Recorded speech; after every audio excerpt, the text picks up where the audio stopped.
Welcome into the best in true crime podcasting. This is True Crime Tuesday. I'm your host, Tim Dennis. Today, folks, we have a very interesting story, one that will confound you a little bit, one that is over 50 years old, and one that happened in the small town of Asheville, North Carolina, on a college campus that, we'll put it this way, has suspects, has motive. It has what should be, you would think, it should be easy enough to wrap up, but it's not. In fact, at one point, the cops in North Carolina said we were one piece of evidence away from solving this thing. In fact, they think they had a suspect, and they had it pretty much well nailed down. My guests today, Brian Santana and Cameron Santana, say, well, this was far from a slam dunk. If anything, it's a little, the waters are muddied. It's muddied by maybe some, put it this way, it was muddied by the sands of time. It was muddied by an evidence room that was not very well organized. It was muddied by some suspects that came along that maybe muddied the water. And there's some other factors here at play that make things interesting. The book in itself is very interesting. A Murder on Campus, The Professor, the Cop, and North Carolina's Most Notorious Cold Case is the name of the book. It's out by Wild Blue Press. We have a link in the description of this program so that you can pick it up. I highly encourage you to pick it up because it is quite the interesting program. Let me tell you about both of our authors before we bring them in here. Brian Santana is a college English professor and writer. After graduating from UNC Asheville in 2003 with a degree in drama, he earned an MA in English at North Carolina State University and a PhD from the George Washington University. He currently resides in West Virginia with his wife and children. And Cameron Santana is a veteran law enforcement officer with over 18 years of experience, and we thank him for that. He holds an advanced law enforcement certificate and spent his first 16 years with the Raleigh Police Department. He attended Western Northern Carolina University and currently lives in Raleigh, North Carolina with his wife and children. Let's welcome in Brian and Cameron Santana to True Crime Tuesday. Gentlemen, welcome in. Thank you so much for being here. Thanks, Tim. Thanks, Tim. We're glad to be here to talk about this book and this, like you said, this very kind of interesting and strange case. Strange indeed. Let's talk a little bit about Virginia Olson, who is unfortunately the victim of this terrible crime. Let's start, Brian, with you and tell us a little bit about what happened that fateful day in 1973, where I believe it was on the Asheville campus near the Arboretum, wasn't it? Where Virginia was, she was an actress, I believe, and participated in plays there on the Asheville campus, and was quite the student and quite the straight-laced student. Was a religious person, and tell us a little bit about Virginia Olson and what was going on with her and why she was the victim of this terrible crime. Sure. So Virginia Olson at the time of her death was 19 years old. She was about to complete her second year at the University of North Carolina-Asheville. She was a drama major, as you mentioned. So she was a recently declared drama major. She had declared drama major that previous fall. She had moved to Asheville from McLean, Virginia, which is in Fairfax County in Virginia, just outside of Washington, D.C., for some of your listeners. Her father worked for she had gotten into drama while a high school student and generally saw herself as a very kind of like artistic person. She came from a very religious household. In fact, many of the people we interviewed for this book described the fact that, she carried around a spiritual journal and she liked to record her daily spiritual thoughts. And so a deeply religious person, but also a very gregarious personality that to this day, many of her friends in Fairfax County in Virginia still experience a great deal of sadness talking about this case. This was a very transformative moment for them. Her father worked for the Department of Agriculture, and she spent most of her life in Virginia, but they had relocated to Lexington, North Carolina, which is in Davidson County, about a few hours away from Asheville. And she was attracted to Asheville at the time, like many people are today, because it was a site that was known for free thinkers and artistic types, and that was how she was starting to see herself. She was only 19 at the time she died, so she never had an opportunity to fully realize that potential. But at the time of her death, she had won a forensic competition the previous month before. She had appeared in the first main stage show at UNCA and was really starting to think about what she wanted to do for the summer. Was she going to work like she did the previous summer as a lifeguard at a pool in her parents' neighborhood, or was she going to try to get acting work? She was also contemplating a transfer to a different college to be closer to her family. Her family was very important to her, and also navigating some different romantic relationships too. But on the day she was killed, she had just returned back from her spring break, and she had arrived back on Friday the 13th, 1973. A very ominous day for many of us if you're a horror fan.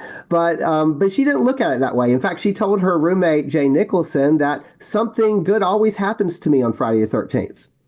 And so she had discovered that her parents that same day were en route to an Easter vacation in Missouri, and they were going to be passing through the area. So she was really excited to see them.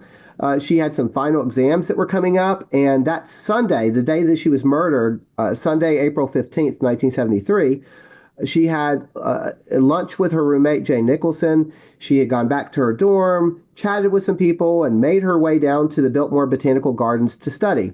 The Biltmore Botanical Gardens are a kind of garden spot that's both a tourist attraction now, but also on land owned by the university. There's a lot of different walking trails. It's about, I think, is it 50 acres, Cameron? Is that correct? Yes, 50 acres. Around 50 acres. And the area she liked to go to, at least on this day, there was about 100 people out in the park that day. The weather was really nice, and she had taken her books and wanted to get some private time in the study.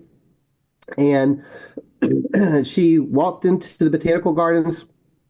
We have witnesses that observed her walking into the botanical gardens. She is spotted conversing with a man at about 1:15 in the afternoon. When that same individual comes back through at 1:45, she is no longer there. And Cameron can pick up some of the story from right there, I think. So, Cameron, tell me a little bit about this mysterious man who comes through and talks to Virginia, and then she's gone. It seems to me that I mean, she's going there to study, and she's not the type of person who, according to reports, just kind of picks up odd conversations with people and is chatty. Is that correct? Yeah, so that's what we found kind of strange too, is that we know that she left the botanical gardens because it was crowded that day. She found a rock that was in that 50 acre area. And one of the witnesses passes by, sees her talking with a man on a rock. And then when he comes back, he does not see her, but he sees what he assumes is a book, and the pages is flapping in the wind, which another kind of interesting thing about that is when they found her body, the book was closed and her glasses were placed on top. So that's another, yeah. So we really don't know who that man is when it's a general description. Is it one of the people that was named in the search warrant? Possibility. Is it someone else? That could also be a possibility as well. Okay. So just to jump in real quick, she's spotted for the last time at 1:15, and two high school kids, one who's 17 and one who's 14, who were picnicking not too far away, will discover her body about 3:30. So they call the police after they discover her body. She's found in the middle of the trail. There's a lot of blood everywhere. Around 3 liters of blood have been lost. She's been bound and gagged with her own shirt that's been cut up. And her neck has also been slashed. And so investigators, this is an unusual crime in this area for this time. And so when the investigation starts, then that's going to kind of span this 51-year kind of investigation that we have to this day. And so one of the things we attempt to do in the book is try to chart what actually happened with that initial investigation from 73 really up until 1986 when it falls apart. And then kind of where we're at today, these lingering questions and theories, and we explore those in detail. Now, Cameron, something interesting came up in the book talking about her shirt being cut up into small pieces. Right. Tell me a little bit as to why potentially an assailant might want to cut up her shirt into small pieces. What would be the motive for that? Well, the shirt was used to make bindings, to be able to bind her arms and legs. So we know that at some point, too, she was removed from that rock. So I don't know if it's the person that was sitting with her actually removed her, or this is someone else. But that was one of the questions that we asked the cold case detective, Kevin Taylor, with Asheville PD, is you've got this rock that seems to be out in the open. And you've got people milling around. I mean, this is a nice spring day in Asheville, which is beautiful weather. I think it was between 50 and 70 degrees, somewhere around there. So you've got a lot of people out. You've got everyone from high schoolers who are, doing their weenie roast, to locals hiking, to the college kids that are right nearby. So it seemed very odd that an attack would happen during that time. But we do know that the attacker either held the knife to her and forced her to go off the rock, or he drug her. We can go into that more. There's some evidence of that. But we do know that during the assault, I would assume beforehand, that he used his knife to cut up her shirt and cut it into those bindings. And then kind of fast forward, one of the issues that we have with this case is, of course, those bindings were removed by police. Now, was part of that shirt used as a bit of a gag as well? Did they? Yeah, I'm sorry. She was also gagged. Okay. And that was, so the shirt was used to gag her, tie her hands up and her legs up. Jeez. And so that's a very bold crime as well. The person didn't come there with rope or other things. He's using her own garments. And so that's a fairly involved thing, to not only shred someone's garments, but also to use that as the thing you're using to subdue them. And to imagine that during this entire duration, no one's going to hear anything or come across you. Right. Her underwear was also removed. Yeah. Oh, my God. Either that or she wasn't wearing any. But there was no evidence of underwear being at the scene. It was not in the autopsy. And we've got no evidence that anyone collected that. Well, so I don't know if that was a trophy of his, and he cut that off as well, or if that was just a piece of evidence that was lost. And the original investigators, they were actually wondering about this as well, because they did, in the search warrant we talk about in the book, they did list her undergarments as one of the things they were potentially looking for in their actual search warrant application. Wow. So, to me, this suggests one or two things, and correct me if I'm wrong here, Cameron. That suggests to me that the killer probably has done this sort of thing before with the shirt, using it as bindings, or has come up with the idea from another type of training. Am I off on that type of thing? So that was my kind of thought, is that not only so much the bindings, but the fact that this happened in the middle of the day. I mean, you're raping someone and murdering them in the middle of the day in not a discreet place. Let's put it that way. Yeah. So that's when I started to look at, okay, is there similar cases in the area that match this, sort of murder or crime? Yeah. And that's when we found the Sue Ellen Evans case. Yeah, and we'll talk about that here in a second, because there's almost a comfortability about going about this like it's no big deal. Like you know what, I've done this before. I think I could do this again.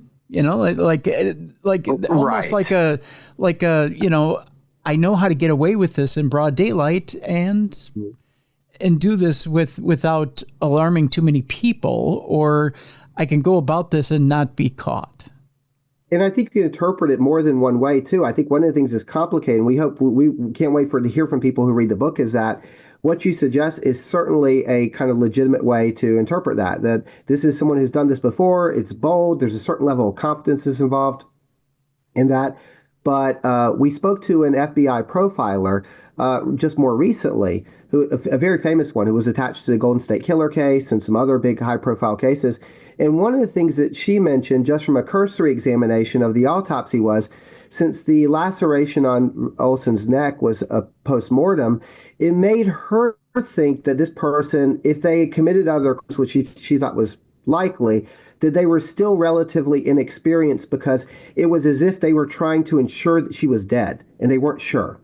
That to her it read as like a lack of confidence in the initial stabbing. But how you can interpret it so many different ways, and that's one of the things that we were speaking about, those rabbit holes before the show. I think that there's, depending on how you interpret some of this evidence, it's going to lead you down very different trails to very different suspects. Now, was it the way she was stabbed, where she was stabbed, how deep she was stabbed that profiler determined that, or was it just the way the crime was carried out? Well, in that case, it was just the fact that there was the original officers had known there wasn't blood that was emanating from her neck. Okay. And so it was a post-mortem wound, and so she would have lost a lot of blood in very quick succession. The blade pierced her heart with just the one stab wound to her chest, and so the fact that after she would have bled out very quickly, right after that someone would have also slashed her neck. It was as if they didn't really, that they were a little bit less experienced, I think, was at least some of the logic she had mentioned. Okay. Interesting. Well, then that is a contradiction, isn't it? I mean, almost the brazen way you go about it in the middle of the day versus the way you kill her is well, maybe you split the difference between the two. Maybe you say it's someone who is gaining experience, is in the early stage of their career, and or this is a part of what we do. Cameron talks about in the book, I think in detail, about a serial killer who's growing up in the area at this time and who kills people in a very similar way. And at the time our crime takes place, he's only 16 years old. And in fact, one of his victims is going to be dumped within 3 miles of this crime scene. So, that's another possible connection if you're looking at just the actual, the mode of the murder itself. Guess what date the first person that he's known to kill, guess what day that was? April 15th. Ah, yeah. 1979. Yeah. And that date. And no one would have, he got away with those murders. He got away with 3 murders until the 90s. Yeah. So who's to say that Virginia wasn't his first? We can go into that deeper later, but. Well, I was going to say we can double back now and talk about that first victim, that first victim after Virginia, if you want, because it's interesting that how this story keeps. I don't want to say it goes in cycles, but it does. I mean, in the coincidences are more than just coincidences. If you want to continue that line of thought there, Cameron. Yeah, are you referring to the Sue Ellen case? Yeah, the Sue Ellen case. Yep. Okay. Yeah. So. And this is something that a lot of people online, at least, have talked about, is just a comparison. So Sue Ellen was a student at UNC Chapel Hill, which is about 3 to 4 hours away from Asheville. And in 1965, she was murdered on the campus of UNC Chapel Hill in their arboretum, so the same type of area. And we know from that case, we put a lot more detail in the book, of course, but to sum up the case, she was walking through the arboretum around the same time, afternoon, nice day, and the suspect snatches her into the bushes, tries to rape her. She starts fighting back, and then he stabs her in the heart and then slices her neck. And in that case, police did, in my opinion, a fantastic job for that time. And they try to lock down the area. They run a canine.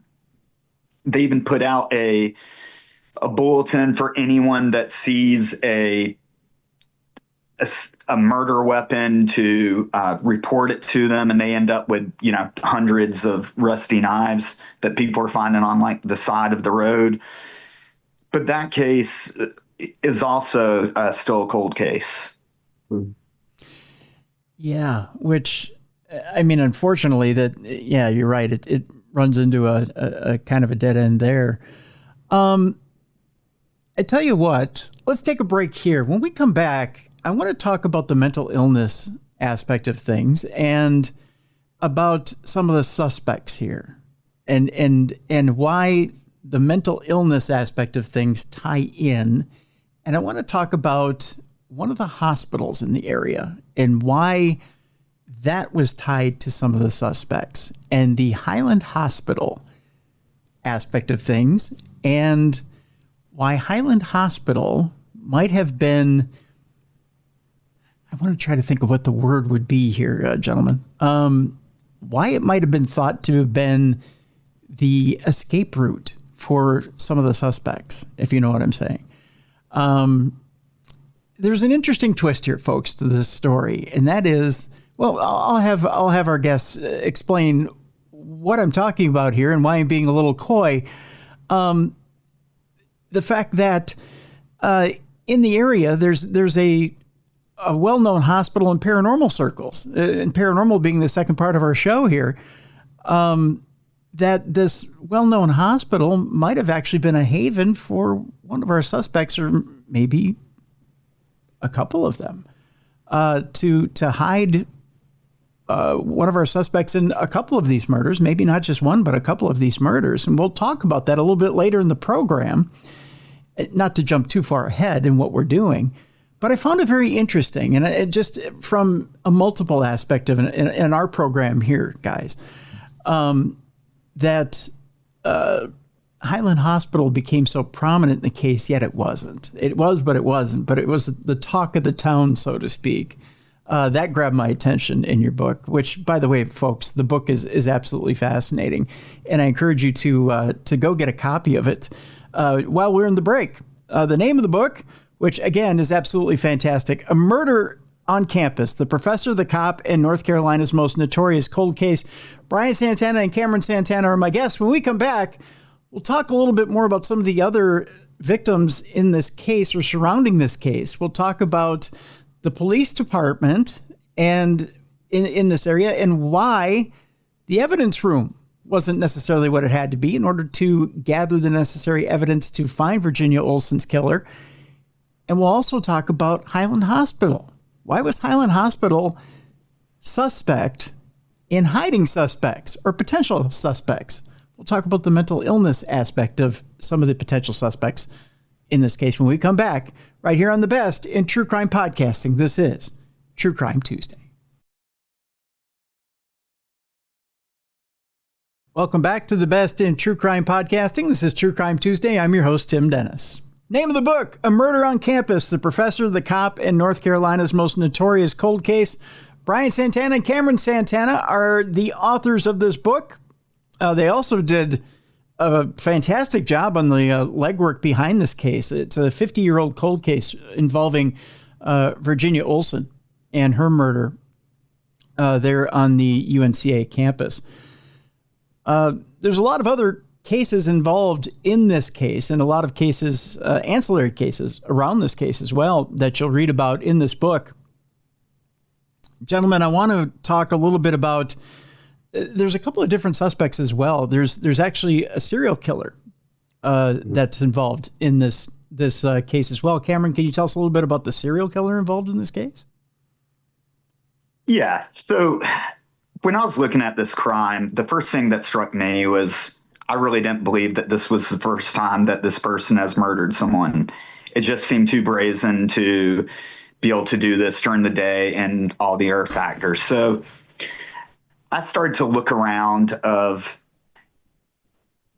who's the serial killer that's may have been in the North Carolina area during that time that kills people in the same manner and fashion.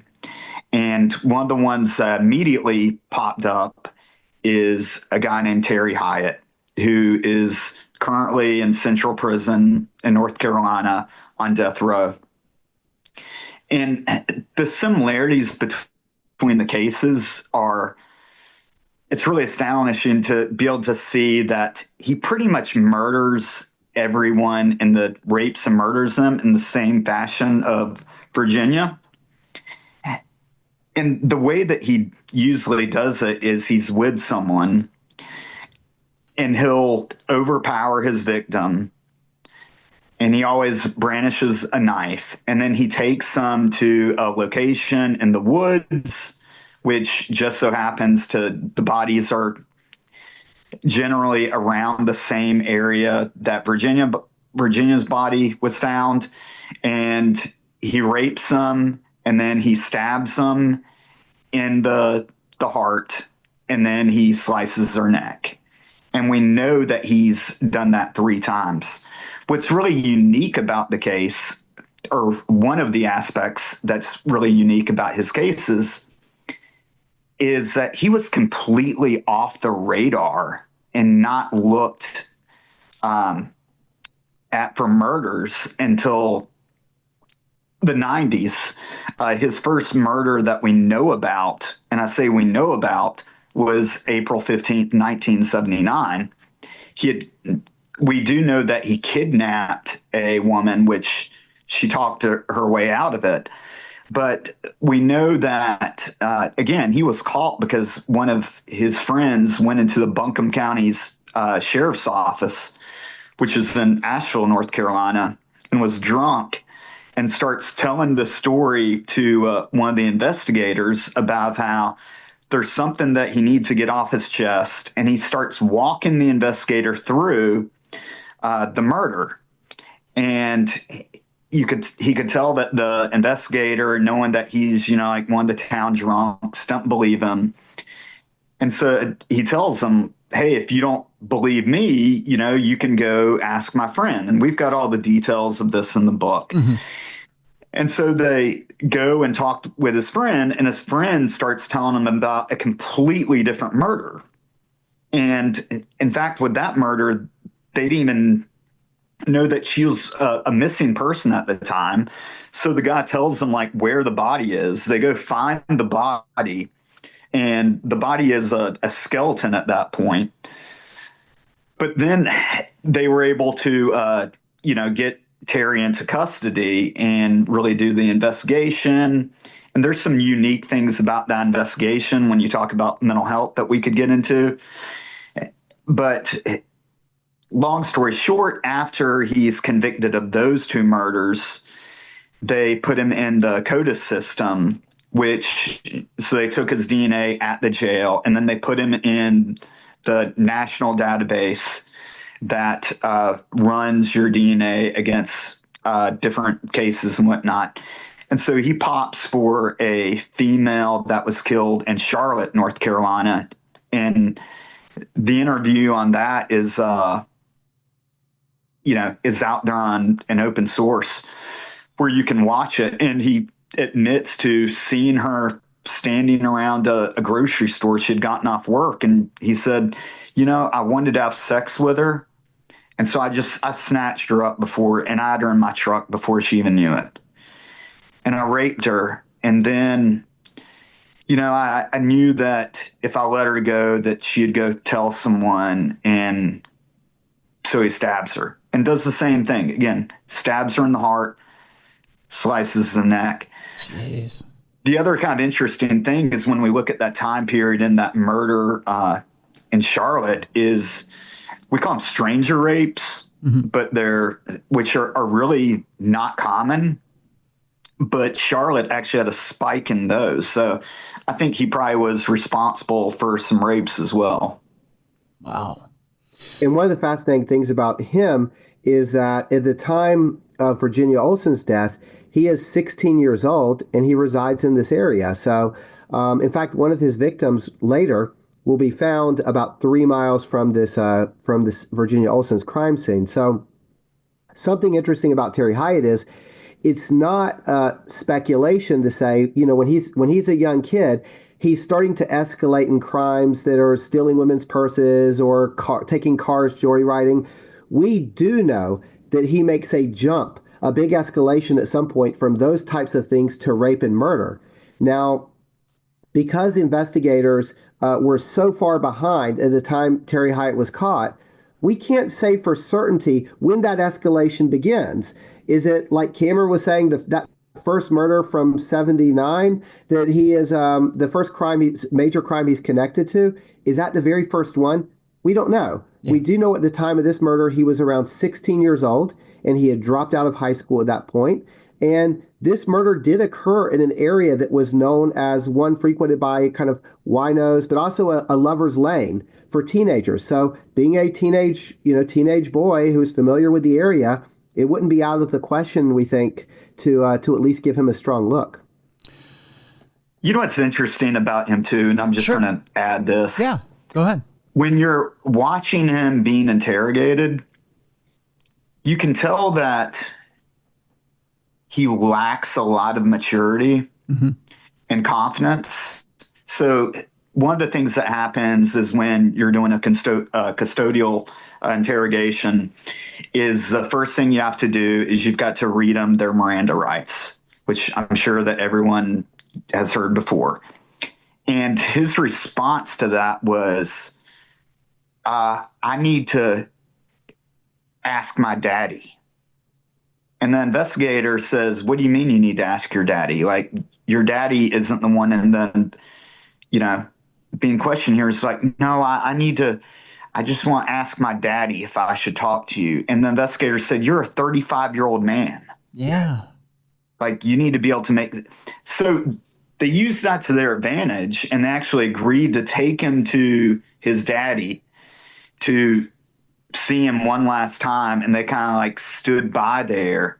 And then he went on to confess. But I just think that kind of lack of maturity may have been, again, like part of why she was bound and gagged the way. And I don't know if he really understood too of how stupid it is to murder someone in the middle, of the afternoon. And he really wasn't doing it in a secluded spot. That's a very good point, Cameron.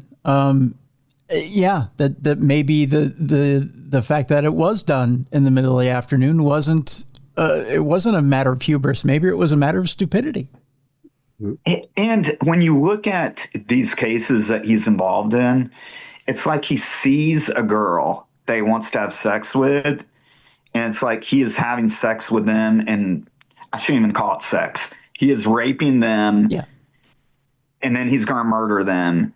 And there's not it's like he doesn't have that restraint an that animal most instinct. normal people have. Yeah, an animal instinct. Right. Yeah. It's probably the best way of putting it, yeah.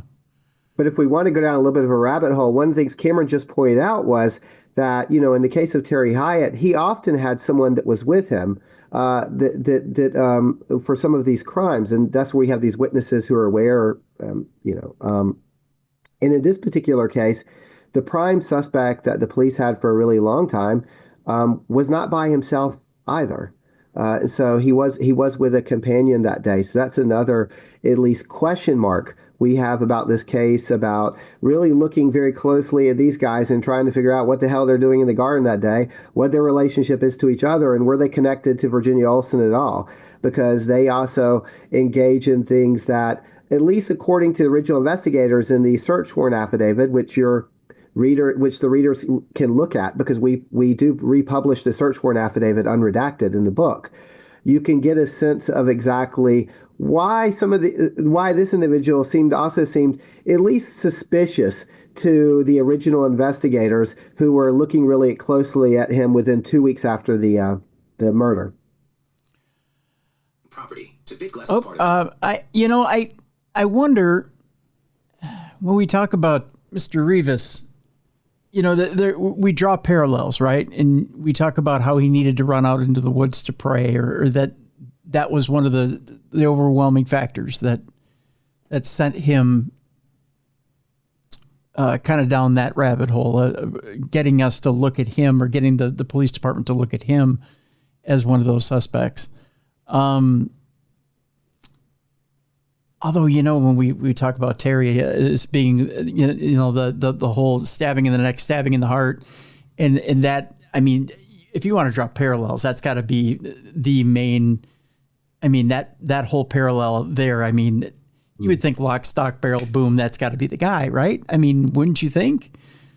So the problem with that is, and this is what nags me all the time, is, and we put the timeline in our book. We put the timeline, the search warrant, and the medical examiner's report. That's all for your readers to be able to go through, because it really annoys me when people are just, fabricating stuff. We're putting it all out there so you can come to your own conclusion.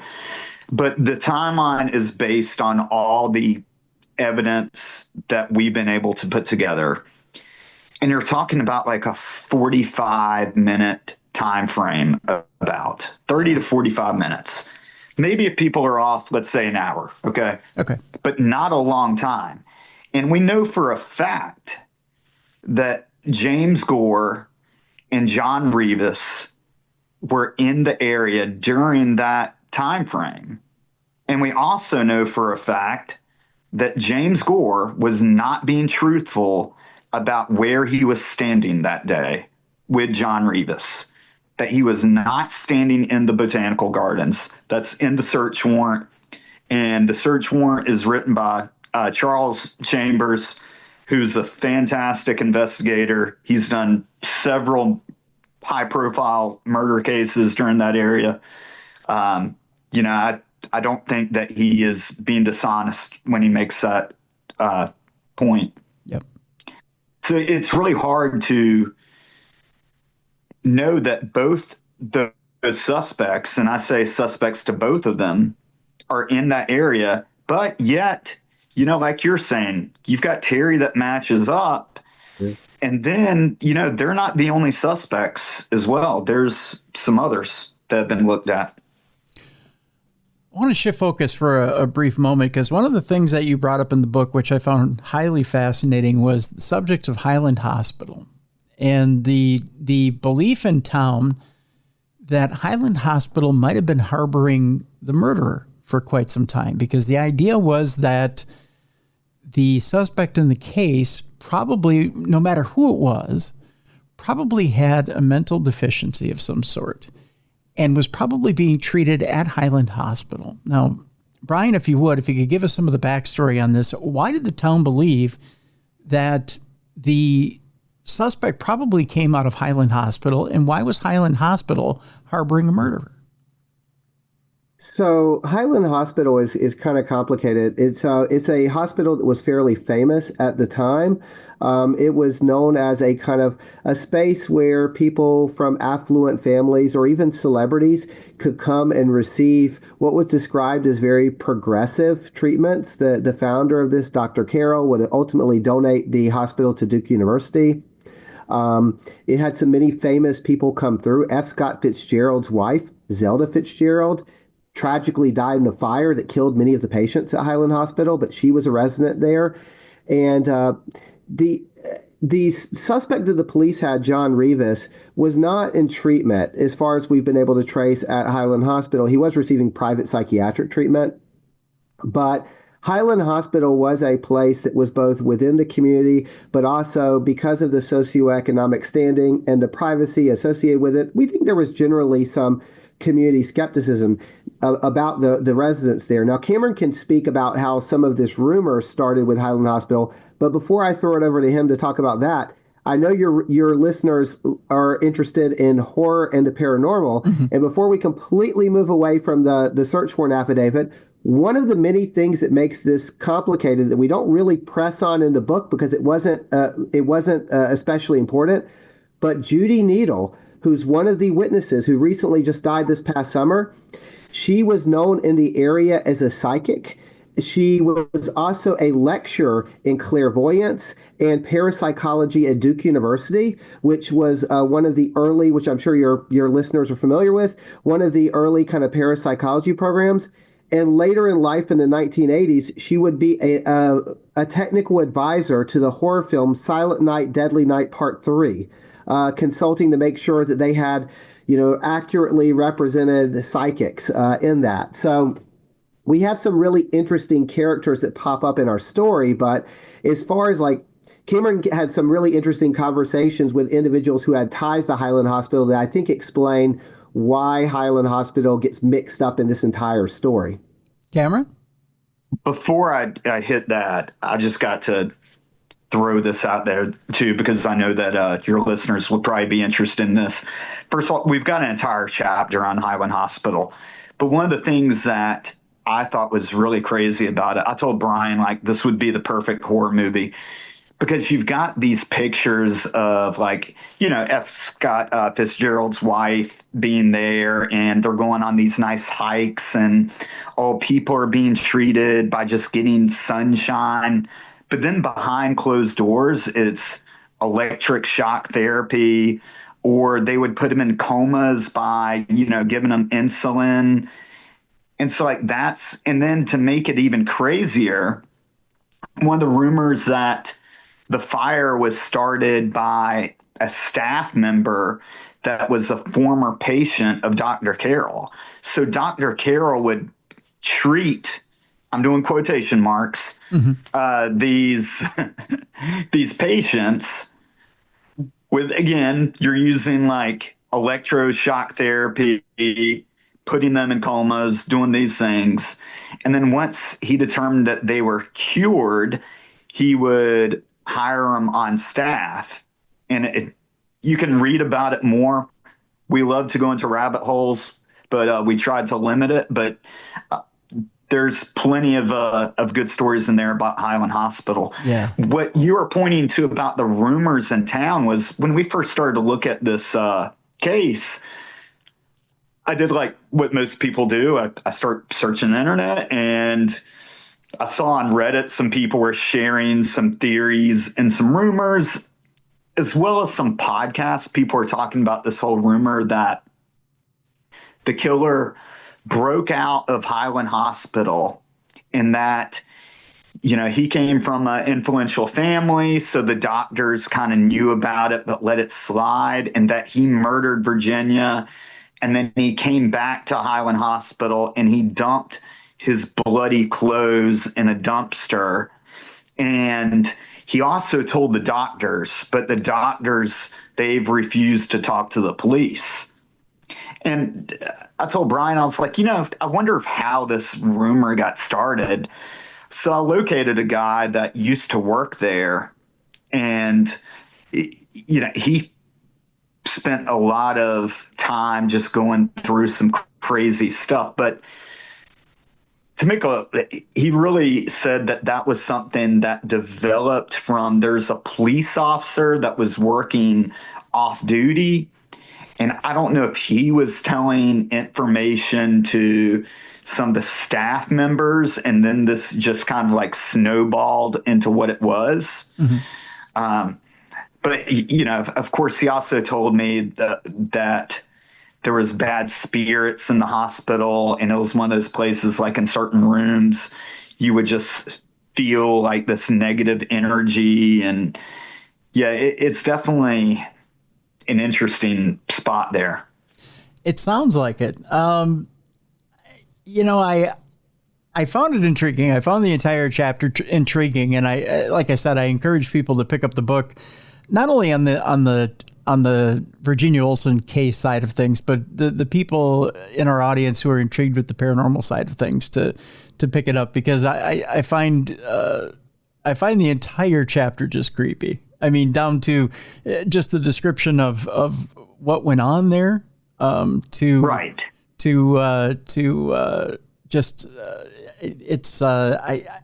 know for a fact that when my audience reads it on the paranormal side, they will be itching to want to get in there and investigate it. And I know as an officer, you probably that probably makes your skin crawl to hear that people want to get in there and try and investigate it to see if there's spirits there. But for most paranormal investigators, it looks like the most ripe opportunity you could ever imagine. Oh, I've never been in there, but there's a big mental hospital that's finally closed down in Raleigh called Dorothea Dix. Mm-hmm. And that was a place that people went that didn't have insurance when I started. And that place, you want to talk about creepy? I tell anyone, like, if you would not have to decorate the place for Halloween, just let people walk through it. And they had the people that were housed there were patients that had murdered people, like the Black Widow, the serial killer. She was there until they closed it down. So it was like the worst of the worst stayed there. And yeah, I mean, I've heard all types of rumors. Not good at all. Not good at all.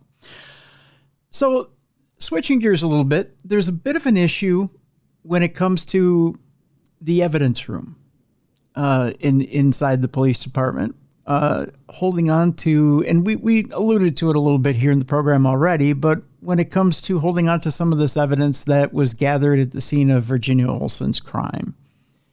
And it hasn't gotten any better over 50 years. As a matter of fact, gathering some of the stuff, and you guys have done a wonderful job gathering everything for this book. In fact, when you go through this wonderful book, you guys have at the end of the book, you have amazing pictures of details of Virginia's life. I mean, you've got the last photo that Virginia ever took in this book. You've got a playbill from the play that she was in there at UNCA.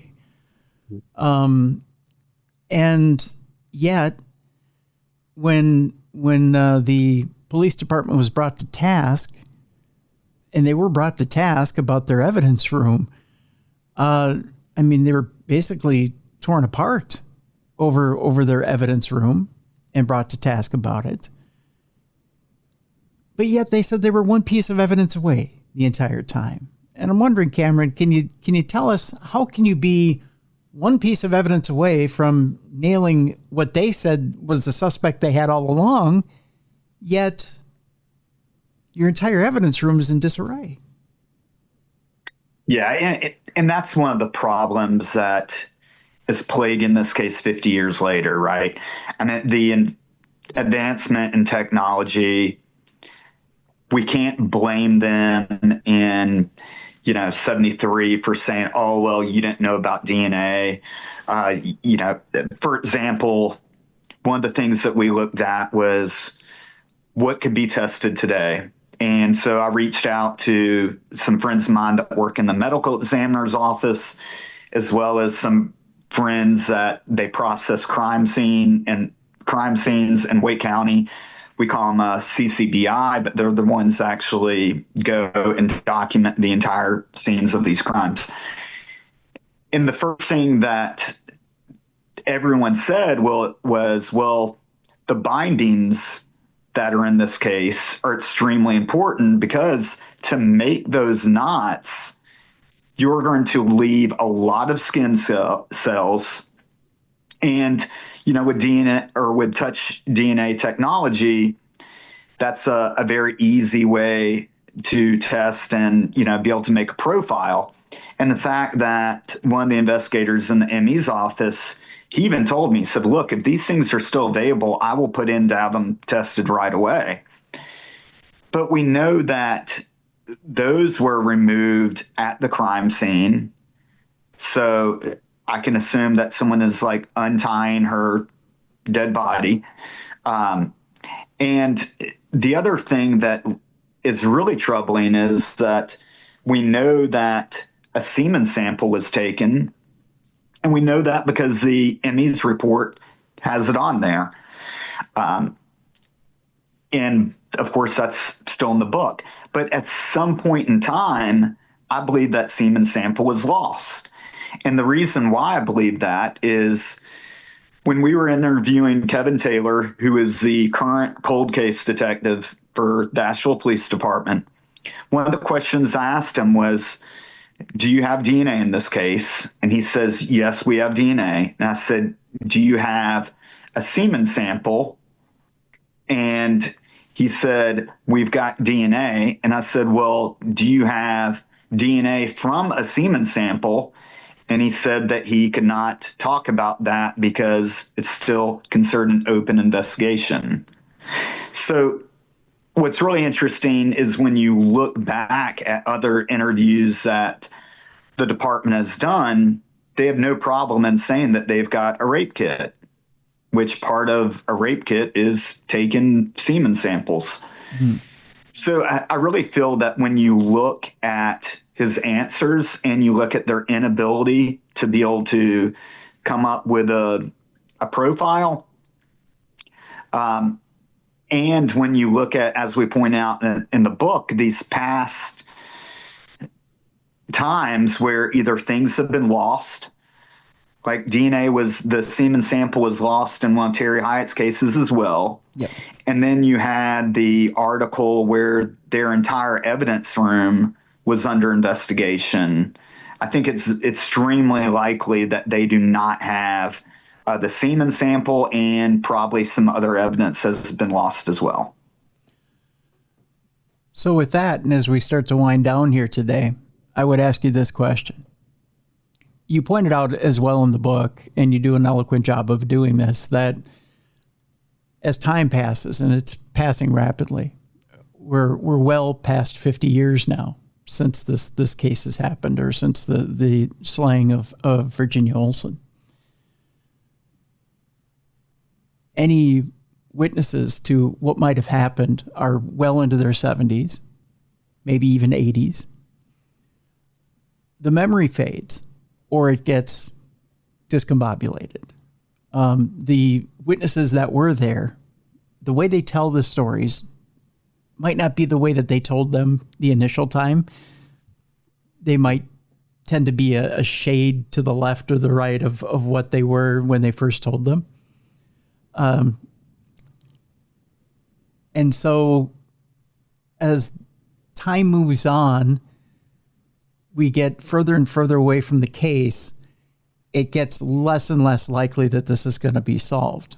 So I'll ask this of both of you, and I'll start with Brian, and we'll follow up with Cameron here. What would it take to finally break this thing, in your opinion? Well, if the semen sample does not exist, this case is highly unlikely to be resolved forensically. So that would be kind of my take on that aspect of it. So what it would take, I don't think the case will actually ever be officially closed, as in someone arrested or prosecuted. I think the person is likely either dead or is potentially, maybe if it was someone like Terry Hyatt, still in jail. But I think the only way this case gets solved is if it gets more media coverage than it did during the years after Olson's murder. It has really fallen off the radar. There's not been a single significant article in over 25 years that is run locally in that region, and it never received significant national coverage. Many of our suspects in this case had ties to lots of other states. And so the only way I think this case gets potentially solved is if we can generate enough attention to the case that someone who had some tie to the perpetrator or someone close to the perpetrator. I just refuse to believe that the person who committed this crime lived their entire life and it was complete secret, and no one who knew them directly or no one who knew people that were in their orbit ever had any inkling of this. And so we just need, this case has ties to Massachusetts, to New Mexico, to California, potentially to other states as well. And so we just need to get the word out. And part of the reason we wrote this book is because the Asheville police, at least what's not disputable, is they don't really publicly go out of their way to talk about this case anymore. Mm-hmm. They haven't held any significant news conference. They made one statement in 2017, but that was the first time in over a decade that they had said anything significant about the case. So we think we're running out of time. And so we would ask anyone who was anywhere in the orbit of whether it's John Rivas or whether it is Terry Hyatt or any of these people that come up as potential suspects in this case, James Gore, if you know something or have heard something, to please reach out to us. Cameron, I'm sure at the end of his response will give out all our social, but reach out to us and we will pass this information along to the Asheville police as well. It doesn't have to even be attached directly to your name. We have forwarded other evidence to them that we have uncovered in the course of this book. But I think that's the only way this case gets solved at this point. Cameron, what do you think? What would it take to break the case? I'm not saying to convict anybody, just to break it and to figure out who did it. Sure. So one of the things we know about Virginia that helps us with this is that she wrote a lot of letters, and we know that people were even receiving letters after her death because she had written them that weekend, I presume. So I think that that's one of the first steps, is to gather all the evidence. The problem is that, like you were saying, these people are in their 70s at this point. We're actually meeting with some of them in March at one of our events, and we're going to ask for them to share the letters that they do have to see if there's any type of information that would have a connection with some of the people that we're looking at. I think that the other thing that has to happen is that it really is time for the Asheville Police Department to become more transparent about this case and provide more details to the public and see if we can generate some new leads and really get this thing going again. One of the things that Brian mentioned earlier was I'll call her a friend of ours, has a podcast, and she has reached out to the Asheville Police Department. She's a former FBI profiler, again, very qualified, as well as her group. She's offered to not only do a profile for them, but if they did not want to work with someone who's retired, which, again, she's done like the Golden State Killer and some very high profile cases, that she would get current FBI profilers to do it for them. And I think that that's the type of new energy that we need, is we need someone to look at this from another perspective. And that's one of the things, again, why I felt it was so important for us to not hold back anything in this book. We put everything in unredacted. If people would like to share their opinions, we'll be more than happy to talk with them about it. I'm going to ask you kind of a tricky question, and I'm going to ask you to follow the letter of the question because it's a non-spoiler question. So I'm going to start with Brian. Do you believe that the police have ever had the real killer in their custody? I don't want you to name them. I just want you to, in your opinion, tell me whether you believe they've ever had the real killer in custody. In custody or I believe the police have interacted at some point, or the individual is on one of their list. I would be very surprised if it is someone that's completely off the radar and that they've never considered. Okay, Cameron?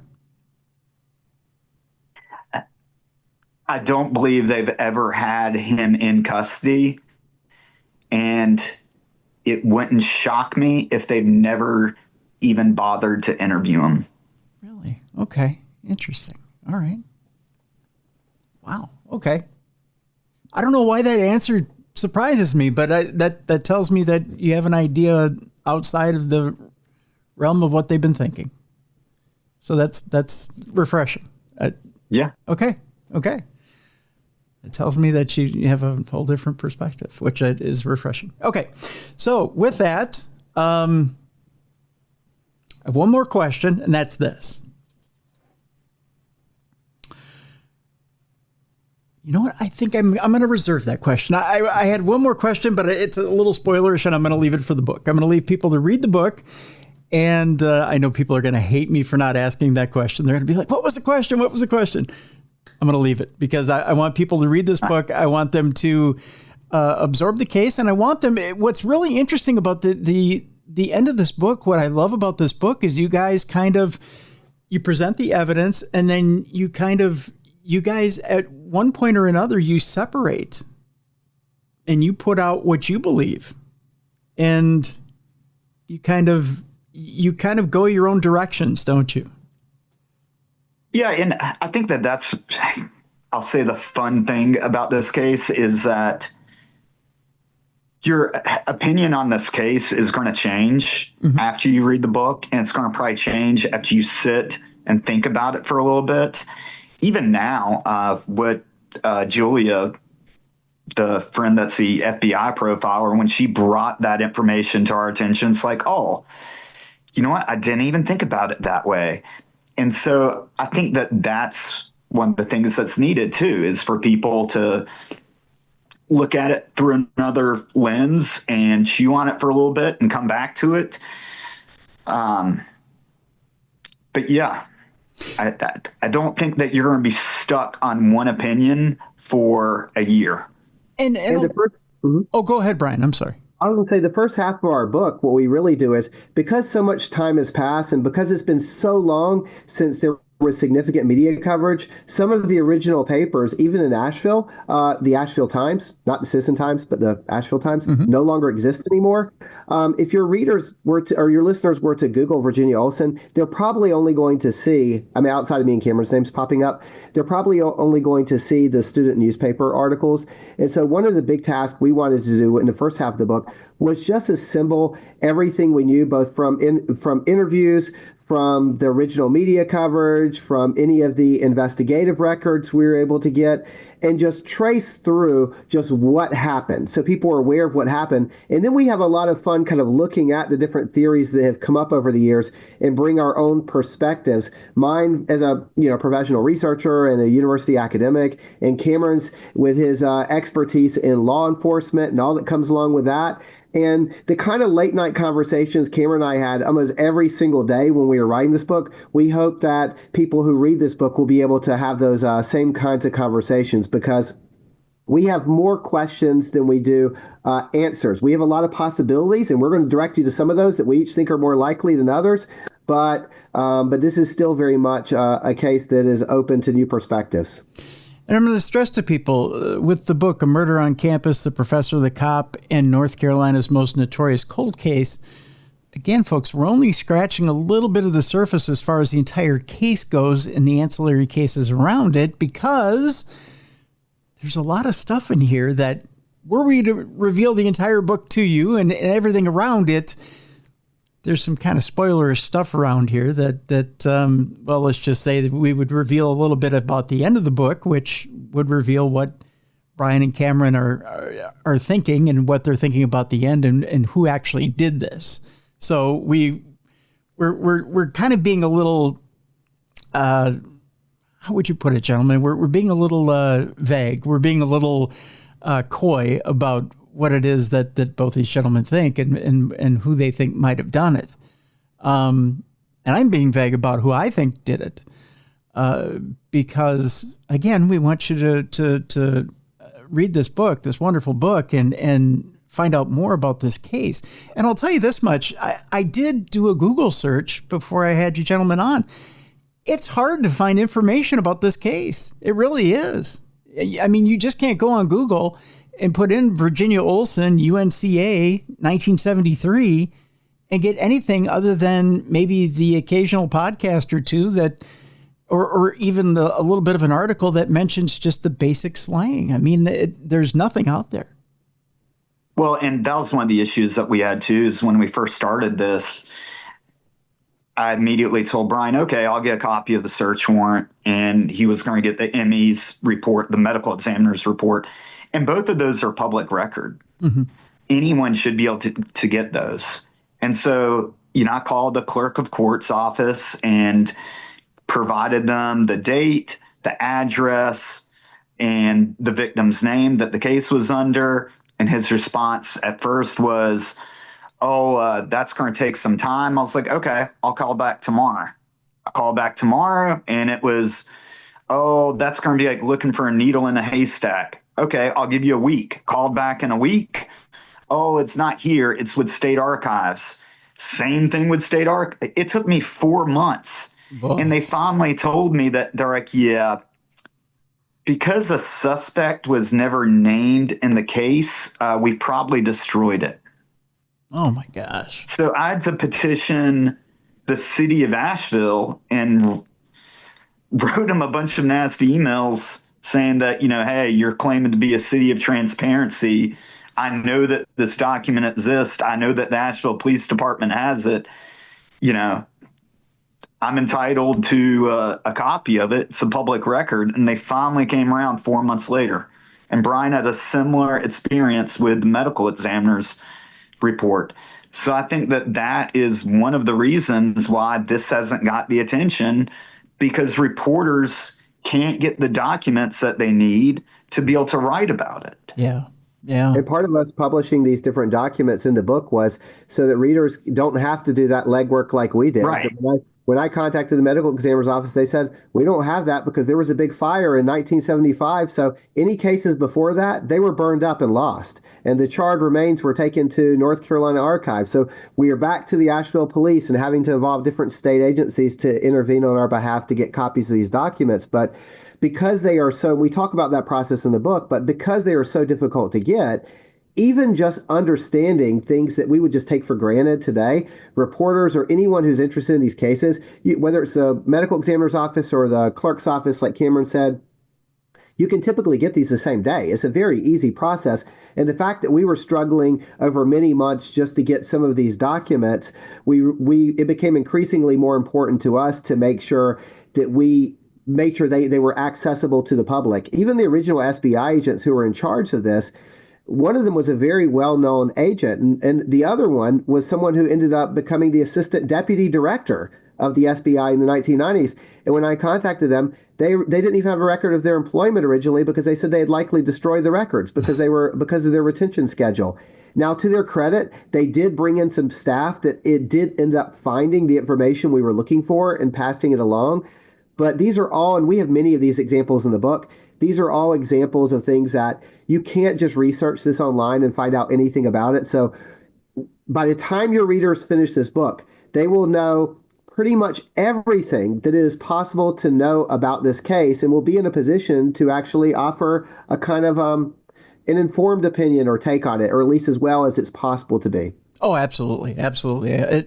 I can't stress enough, folks, how thorough Brian and Cameron have done of a job of not only just covering the case, but other cases as well that link to this case, and done the thorough history, not only of the area, of the myths surrounding this case, but really covered this case completely and thoroughly. So you get the complete background, and really you get to know more about the life of Virginia Olson and the entire cast and characters surrounding this. I mean, I would say you've done a comprehensive job, and a good comprehensive job of that, gentlemen, of covering this case. And I think people will get not only a well-rounded, but really feel like they're immersed in this case. And really, I think you've both done an excellent job at that, of this. So thoroughly enjoyed the book, and I want to congratulate you both and encourage people to go out and get it. So I want to thank you both for being on the program today. Thank you.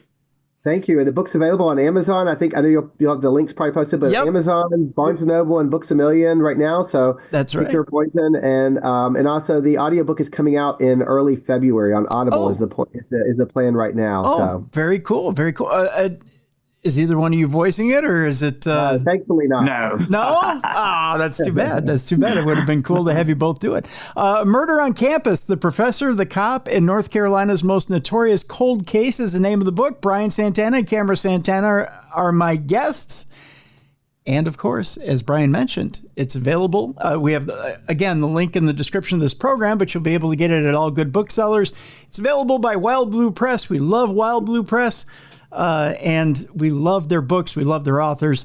And of course, go out and get it. Go out and get it and enjoy it. Folks, we're going to lighten things up a little bit here. We're going to bring in Jessica Freeberg now. It's time now for Dumb Crimes and Stupid Criminals. It's Crayon News story time.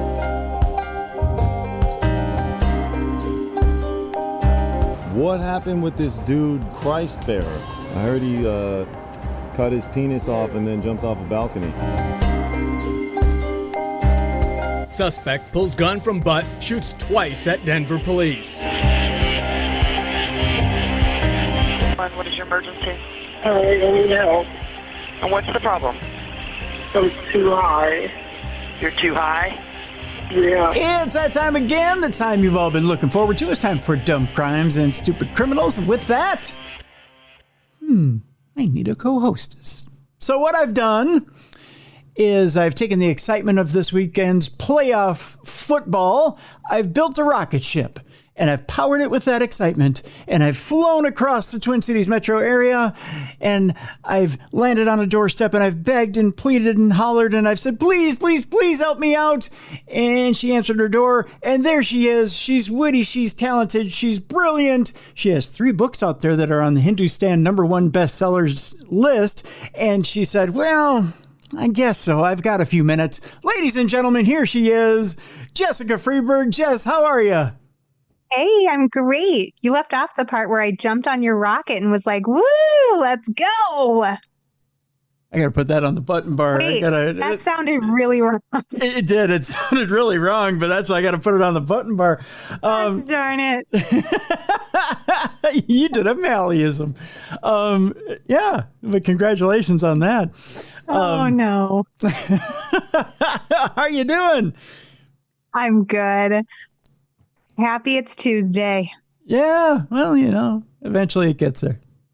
That's how that whole week thing happens. It just goes in 7-day cycles. Yeah, one day after another, Tim. Yeah, then we're back again. That's for sure. That's for sure. By the way, have I told you my whole conspiracy theory about the NFL? It's all coming together. No, I want to hear it though, because I feel like it is a conspiracy. Oh, it is. I can't, Completely. I don't know. I don't have strong opinions, but I'm like, again, like, why is it always the same people going to the Super Bowl? It's so boring to me. Okay, so here's the deal. So before I recorded with Jesse Limekeeler last week, who is the head of Missouri Paracon, I told him this. I said, Jesse, 2 weeks ago, I became the Vince McMahon of the NFL. I know how this thing ends. Okay. And he laughed at me. He said, how's it going to end? I said, this is how it's going to end. Now, kids, cover your ears because I'm going to use a bad word. I said, here's how it ends. I said, first of all, I already told people Washington was going to upset Detroit. It was going to happen. I'm sorry to my friends in Detroit. Washington was going to defeat Detroit. They were going to move on and meet Philadelphia in the championship game. Yeah. Then I already knew Buffalo was going to meet. Of course, Buffalo and Kansas City were going to meet in the other championship game in the AFC. It's happened the last, 3 years. It's going to happen again. Yeah. It's just that, round and round and round and round and round. It's what I like to call the WWE booking, where they keep booking the same 2 champions over and over and over again to face each other. Yeah. Okay, so that's what we got for our championship games. I said, and it happened the exact same way I said it was going to happen. I said, Philadelphia's going to kick 17 different types of dog crap out of Washington. They're going to send them home. Sure enough, that's what happened. Done. Yeah. Close game between Kansas City and Buffalo, 1-score game. Sure enough, that's what happened. Kansas City barely ekes one out against Buffalo. And Kansas City and Philly will go to the Super Bowl. Now, the other part of this, which is yet to happen, and I even messaged Jesse last night, and I said, are you ready to call me Tim Stradamus yet, or are you needing the third part of this to happen before you call me this? Is this. Book it. I'm telling you, book it right now. Go to your Las Vegas bookies, go to DraftKings, I don't care. Go to it, put it down, put a sizable amount down on this, because this is what's going to happen. Kansas City's going to eke out a win. It's not going to be a big win. I'd say 3 to 7 points. All right. But they're going to beat Philadelphia. It's going to happen. Trust me. They're going to get the 3-peat. At the end of the game, this is the bet you're going to want to make. The end of the game, Travis Kelce retires. And on the podium, he calls Taylor Swift up. He drops to a knee. Andy Reid is holding the ring. Hands it to Travis Kelce. He proposes to Taylor Swift, and she says yes. The network gets the biggest ratings they've ever had in the history of the NFL. That would definitely do it. And if this goes down, you have to quit your day job and just become a psychic. Just go on the road. Such a good prediction. And by the way, Jess, I found us a new pet. It's called a finger monkey. What? Didn't I send you? I didn't send you the video? No. Did you send me a video? I don't think you did. Did I send you the finger monkey video? You did. Okay. Yeah. Let's get it. So what we're going to do is if I nail this prediction, you and me in a circus full of finger monkeys. Yes. It'll be the psychics and the finger monkey circus. Going on the road. I've always wanted to be in the circus. I don't know if I've told you this. No. But I think that's why my youngest daughter, was doing circus classes for quite a while. You've probably seen me posting videos of her doing trapeze and stuff. Yeah. And she quit doing it this year. And I was so sad. I'm like, we can't quit the circus. This has been my dream since I was like little. She's like, Mom, I don't want to do it anymore. But I'm like, but I do. And I'm too old. It doesn't matter if she wants to do it. You want to do it. And that's what matters. I have to live vicariously through you. That's right. Because you become the perfect stage mom, and that's all that matters. That's right. And I was a stage mom, and I never felt that way about Ella when she was doing acting. But man, circus, I was like, we are freaking cool. We are in the freaking circus, man. That's right. And you're too old now to have another kid to be a bearded lady. So that's right.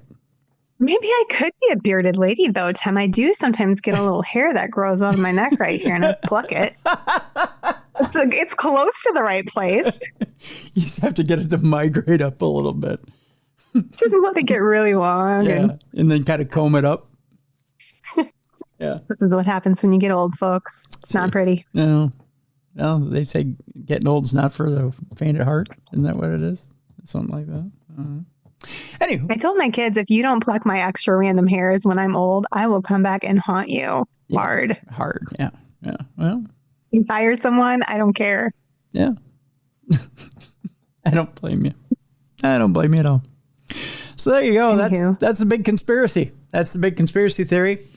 And I'm just telling you, if we had pari-mutuel betting here in Minnesota, I'd go throw a ton of money on it right now because I know it's going to happen. As sure as you and I are sitting here recording right now, it's going to happen. Okay, well, I'm kind of excited to see if it does. Now I have like an added vested interest in this game. I mean, any vested interest, I didn't really care before. Yeah, but I'm telling you, it's going to happen. It's going to happen. You heard it here, folks. Yep. And if it happens now and people go, oh, how did you know? It's all WWE stuff. Just telling you. Yeah.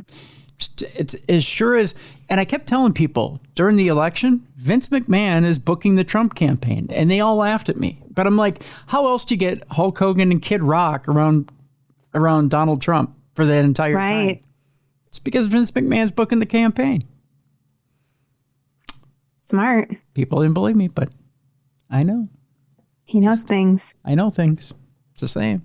Speaking of knowing things, it's dumb crime, stupid criminals. Let's just say I knows dumb criminals. I mean, not personally, but I just knows them. I knows the stories. You guys evidently know it too because you've been sending me some pretty funny stories. So we're going to get into them right now. Just saying. Much like this one, parents, I'll just tell you this much. If your kids are hanging out with the school principal, it's not because the school principal gets discounts on school lunches. It's because the school principal is holding. Just saying. It's not because the principal's cool. No. It turns out our first story has to do with a Florida elementary school principal who was arrested after 100 kids were found at her home for an alcohol-fueled party. Dang. Yeah. That principal was too cool for school. Although when I look at her picture, she's too scary Mary. I mean, take a look at, let's see if you can see her picture there.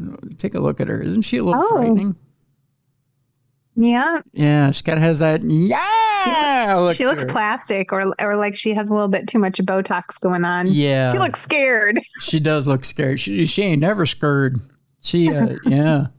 An elementary school principal in Florida was arrested after 100 children were found at an alcohol-fueled party that she hosted, according to police. 47-year-old principal of Roosevelt Elementary School in Cocoa Beach, Elizabeth Hill Brodigan. yikes, was arrested on January 19th after police were called for a reported house party. She's an elementary principal, Jess. Yeah, when you first said it, I thought, oh, she must be a high school principal, but elementary? Elementary, my dear Watson, elementary. When officers arrived, they found more than 100 kids dressed in matching T-shirts because you got to have a theme for that party, right? Many adorable. It is adorable. Many of them were consuming alcohol that was available in coolers inside the house because you don't want a keg that's too obvious. I don't know. One child was suffering from an alcohol-related medical event on the principal's lawn. My guess was puking their guts out.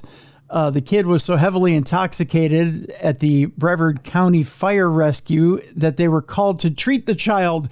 That's right, the Brevard County Fire Rescue was on the front lawn helping the kid puke. Oh, no. That's a bad, bad sign. Yeah. It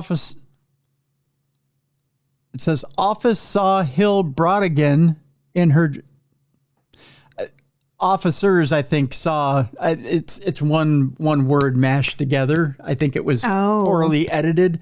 Officers saw Hill Brodigan in her driveway turning off the outside lights before walking into her home. That's one way you know that the party's not going on, when you turn off the outside lights. I don't know if you know that or not, Jess.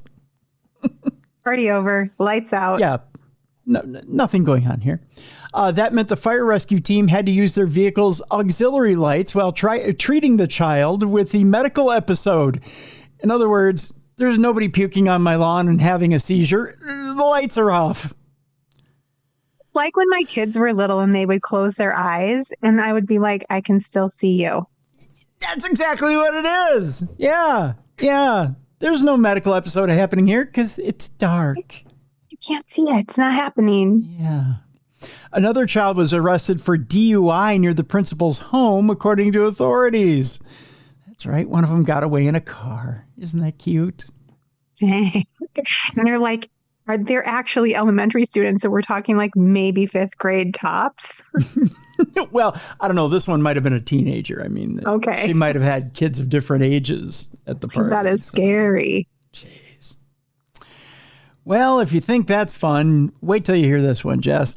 A man is charged with his fifth OWI, or operating while intoxicated, 4 times over the legal limit. That's right. He's an overachiever. Wow. Yeah, that's right. Surprised he's not dead. Well, he's not. And you want to know why? Why? Because he's from Wisconsin, where they're used to being 4 times over the legal limit.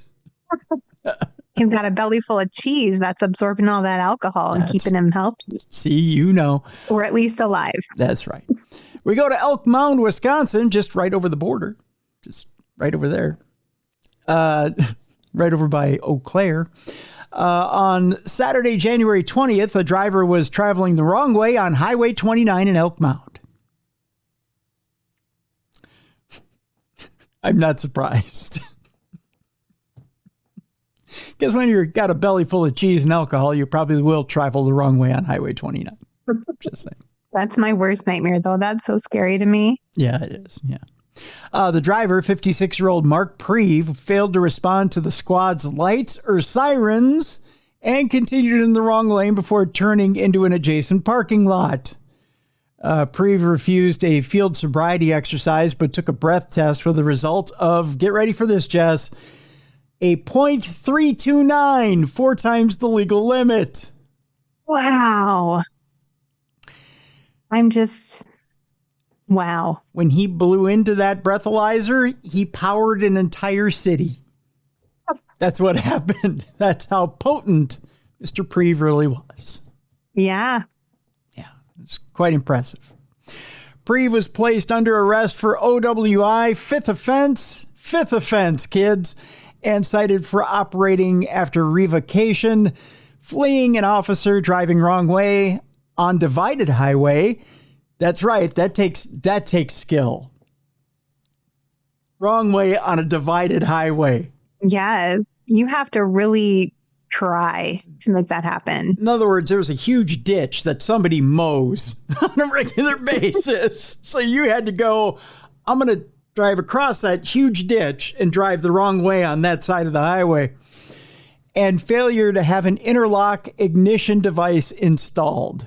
So not once, not twice, not 3 times, not 4 times. And a judge went, you know what? You got to blow into something in order to drive that vehicle.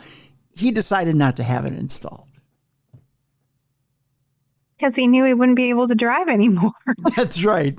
Because he's got a problem. Because Mr. Tipsy McStagger can't get up in the morning without a stiff one, so to speak. Yeah. Yeah. That's sad. Breve was on probation from a felony OWI conviction and is currently being held at the Dunn County Jail on a probation hold and $25,000 cash bond. So, good for him. I think he has an alcohol problem. Tell me, if you were to look at this man in the orange jumpsuit, would you say to yourself, yeah, I think he likes a few? Yeah, he looks a little... He looks a little like he's had a few. Yeah, he does. He looks like he's probably consumed a few too many. He looks like he's happy with himself. He does. I mean, I would be his friend. I just wouldn't get in a car with him. Right. Well, yeah, I wouldn't. If he said, can I take you home? I'd probably go, no. And I'd take away his keys because I'm a good friend. That's right. I'd take away his keys.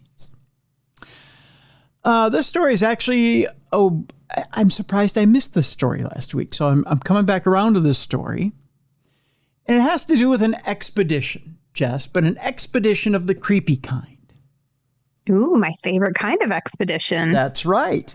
Now, you might have heard of, in the annals of history, I said annals of history, the Lewis and Clark expedition, right? Oh, sure. Yeah, I'm familiar. This is a Lewis and Clark expedition of a different kind. Turns out that a 55-year-old man has been stalking Caitlin Clark, the basketball player. Oh, yeah. Yeah. The accused claimed messages that he was sending were a fantasy type thing. But it turns out his last name is Lewis. Get it? Lewis and Clark. Oh, my goodness. What are the odds? Well, I'm telling you. A Texas man has been charged with stalking Caitlin Clark via sexually explicit and threatening messages sent to the athlete's X account, according to a probable cause affidavit. Investigators charged 55-year-old Michael Thomas Lewis, you can't make it up, in connection with the messages which were sent to the basketball star beginning in mid-December.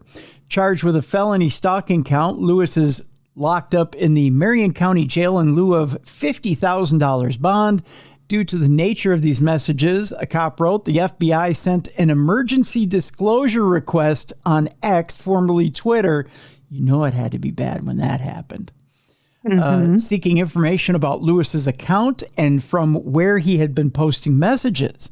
Records provided on X showed that the recent messages were sent from an IP address at an Indianapolis hotel and public library. Lewis's presence in Indianapolis was especially concerning, given that he's a Texas resident. So he drove from Texas to Indianapolis to post messages to her. Wow, that's commitment. Creepy dude. That, according to Lieutenant Darren Stonehouse, that's a hell of a cop name, by the way, of the Marion County Sheriff's Office. Darren Stonehouse. I mean, you kind of have to be a cop if that's your name, for real. Yeah, you can't be part of the knitting circle with a name like Darren Stonehouse. I'm sorry. Or like a really good attorney. That would be a good attorney name, too. Yeah, or judge. Darren Stonehouse. Oh, yeah. Mm-hmm. Judicial, yeah. Judicial circuit court judge, yeah. Lewis's home address is listed in court records as a homeless shelter operating out of a church in Denton, which is a Dallas suburb. Well, everyone's got to have a home, I guess. 22-year-old Clark plays for the Indiana Fever of the Women's National Basketball Association. The team's home arena is Indianapolis's Gainbridge Fieldhouse. When police questioned him last week about the messages to Clark, Lewis, who was staying in an Indianapolis hotel, claimed that it's an imagination, fantasy type thing, and it's a joke. It's nothing to do with threatening. Right. That's what all the stalkers say. Sure. In a police interview Saturday, Clark said that she has been very fearful since learning of the messages and that she has altered her public appearances and patterns of movements due to fear for her safety. The athlete, who said she never responded to Lewis's posts, added that she has become very concerned for her safety after learning that Lewis was in Indianapolis. A judge has ordered Lewis to have no further contact with Clark and issued a stay-away order covering Gamebridge Fieldhouse and a second Indianapolis arena where the Fever play. Lewis is scheduled for an initial court hearing. If convicted of the stalking charge, he could face up to 6 years in prison. Not enough, if you ask me. I'm just saying. By the way, No. this is what the stalker of a WNBA player looks like. Oh, he looks frazzled. He does. He looks like he's led a hard life. Just saying. Yeah. He Yeah. looks troubled. He does look troubled. That's for sure. I'm disturbed just looking at him. I'm just saying. Yeah. If he were sending me messages, I'd flee. I'd flee the country. Caitlin Clark, much braver than I could ever be. Just saying. If he sent me messages, Tim would be like, I'm done with all of my basketball career. I'm out of here. I'm done. I'm out of here. If I had that kind of money, I'd jump on a plane. I'd go to Cancun, probably. That's where I'd go. That sounds nice, actually. If you ever get stalked by a creepy dude and you do that, just take me with you. I will. Yeah. I'll be like, Jess, we're off to Cancun. Some creepy guy. It happened. Some creepy guy from Texas. Although we couldn't go to Cancun because it's really close to Texas. That's actually going the opposite direction of where we need to go. That's true. How do you feel about Europe? Europe sounds wonderful. We can do all of those cool historic tours. Want to go to France? I'm there. Yes. Yeah. France. All right. We're going to France, Yep. kid. That's what we're doing. Yeah. Yeah. See, I can think good on the fly. See? I like your travel plans. See? Stockerazzi. If they're going all Stockerazzi on us, we gotta think on the fly. We're out of here. Yeah. Right? Just saying. All right. Our next story, of course, is in Florida. Because why not, right? There's a few of them today. This one has to do with a Florida attorney who allegedly attacked a father whose daughter cut him in the buffet meat station line.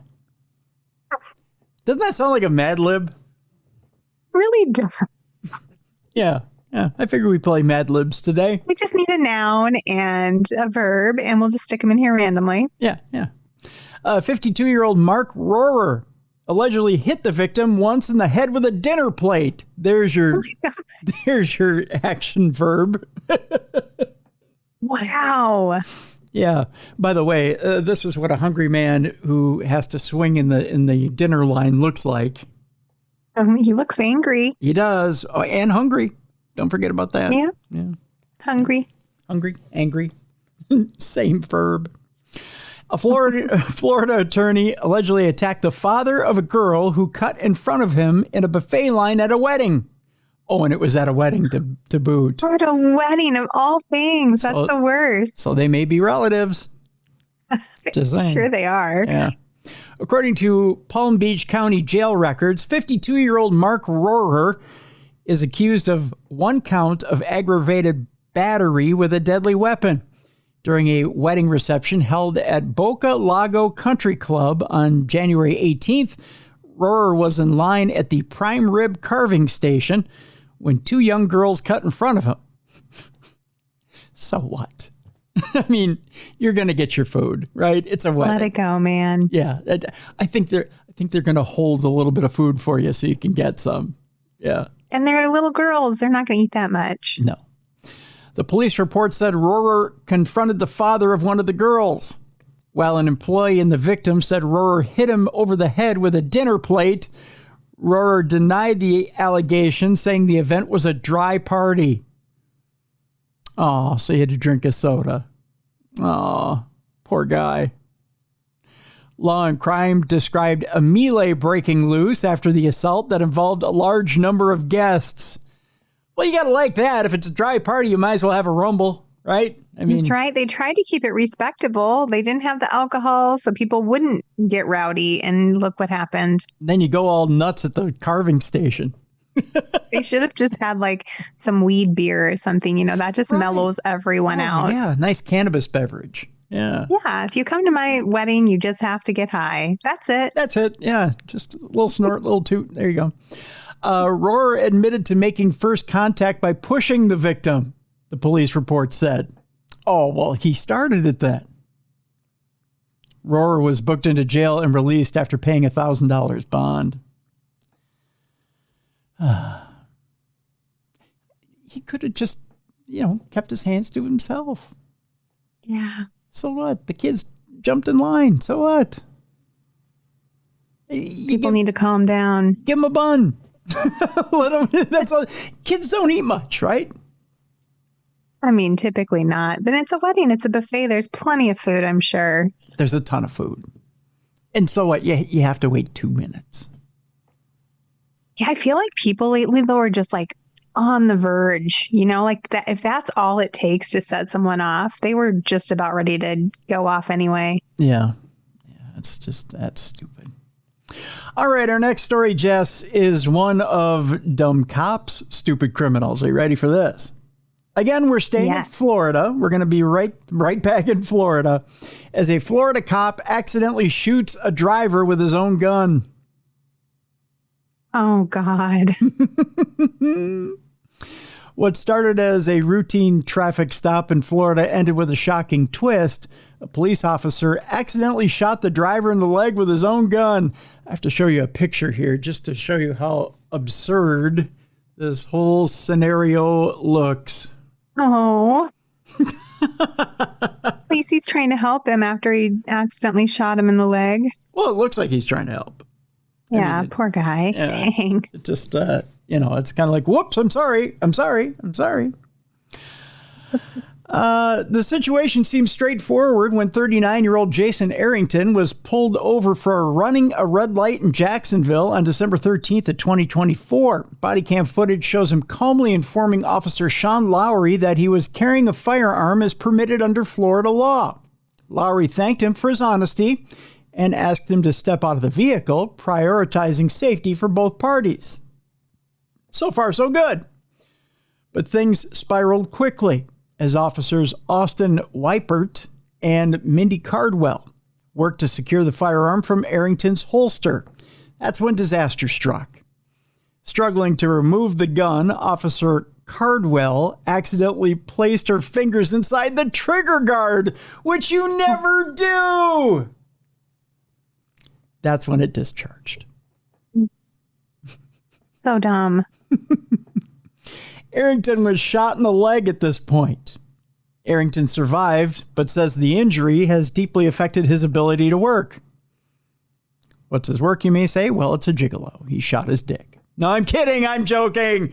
No, I'm kidding. No, I don't know what his work is, but it doesn't say, but he was affected nonetheless. So I just figured I'd throw that in there just to get you to go, what? Yeah. But that wasn't his. That wasn't really his job, huh? If it was his job, it would have been in the not safe for work deal. And I didn't know. No, that wasn't his Took a perfectly innocent story, Tim, and you made it dirty. I did. At you. See, look at it. I went right for the lowest common denominator.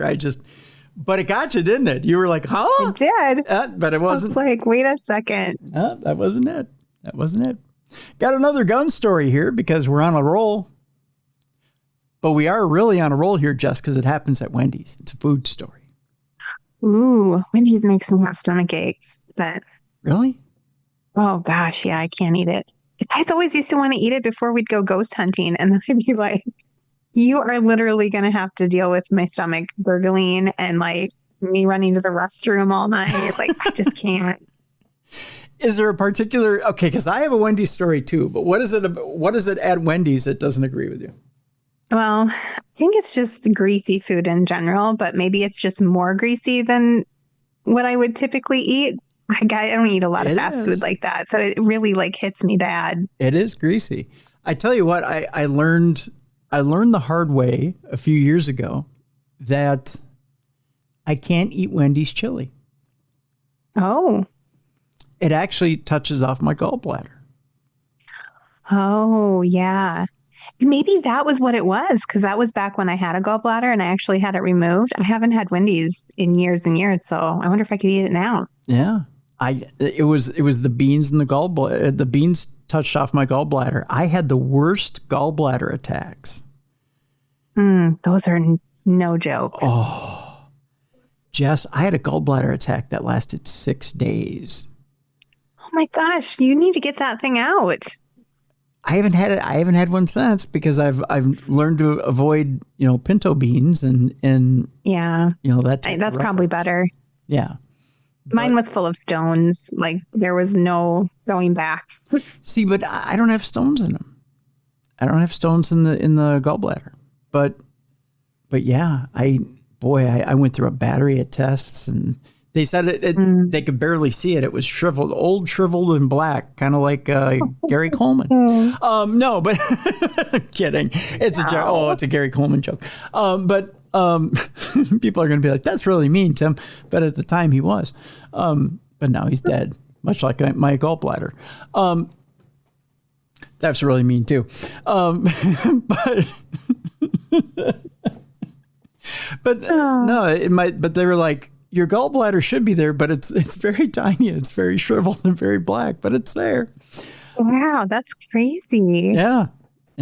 So they you just have a shriveled up organ inside of you that doesn't work very well. Yeah. Well, are we still talking about my gallbladder? Hi-oh! Anyways. Anywho. Yeah. Can't eat Wendy's chili. So, yeah. Oh. I do like their Frosties, though. Oh, okay. Those are good. I learned this from my grandfather. Do you ever dip the fries in the Frosty? Yeah, that's the way to do it. Oh, that is the way to do it. See, so there's one good thing about Wendy's. See? There is. See? I mean, sure, there's lots of good things, and it's enjoyed by many people, just not my stomach. Yeah. See, there you go. Well, there's one thing that this guy enjoyed at Wendy's. He enjoyed firing his gun over some cold fries. Why? Well, he didn't like cold fries, so he had to make somebody pay. I guess, Jess, is what the lesson here was. A patron and an employee exchanged shots inside the eatery, according to this story. A dispute over cold French fries at a Wendy's in Kentucky erupted into an exchange of gunfire between a male patron and a female restaurant employee who was... She shot back? I guess so, yes. The female restaurant employee was shot in the butt.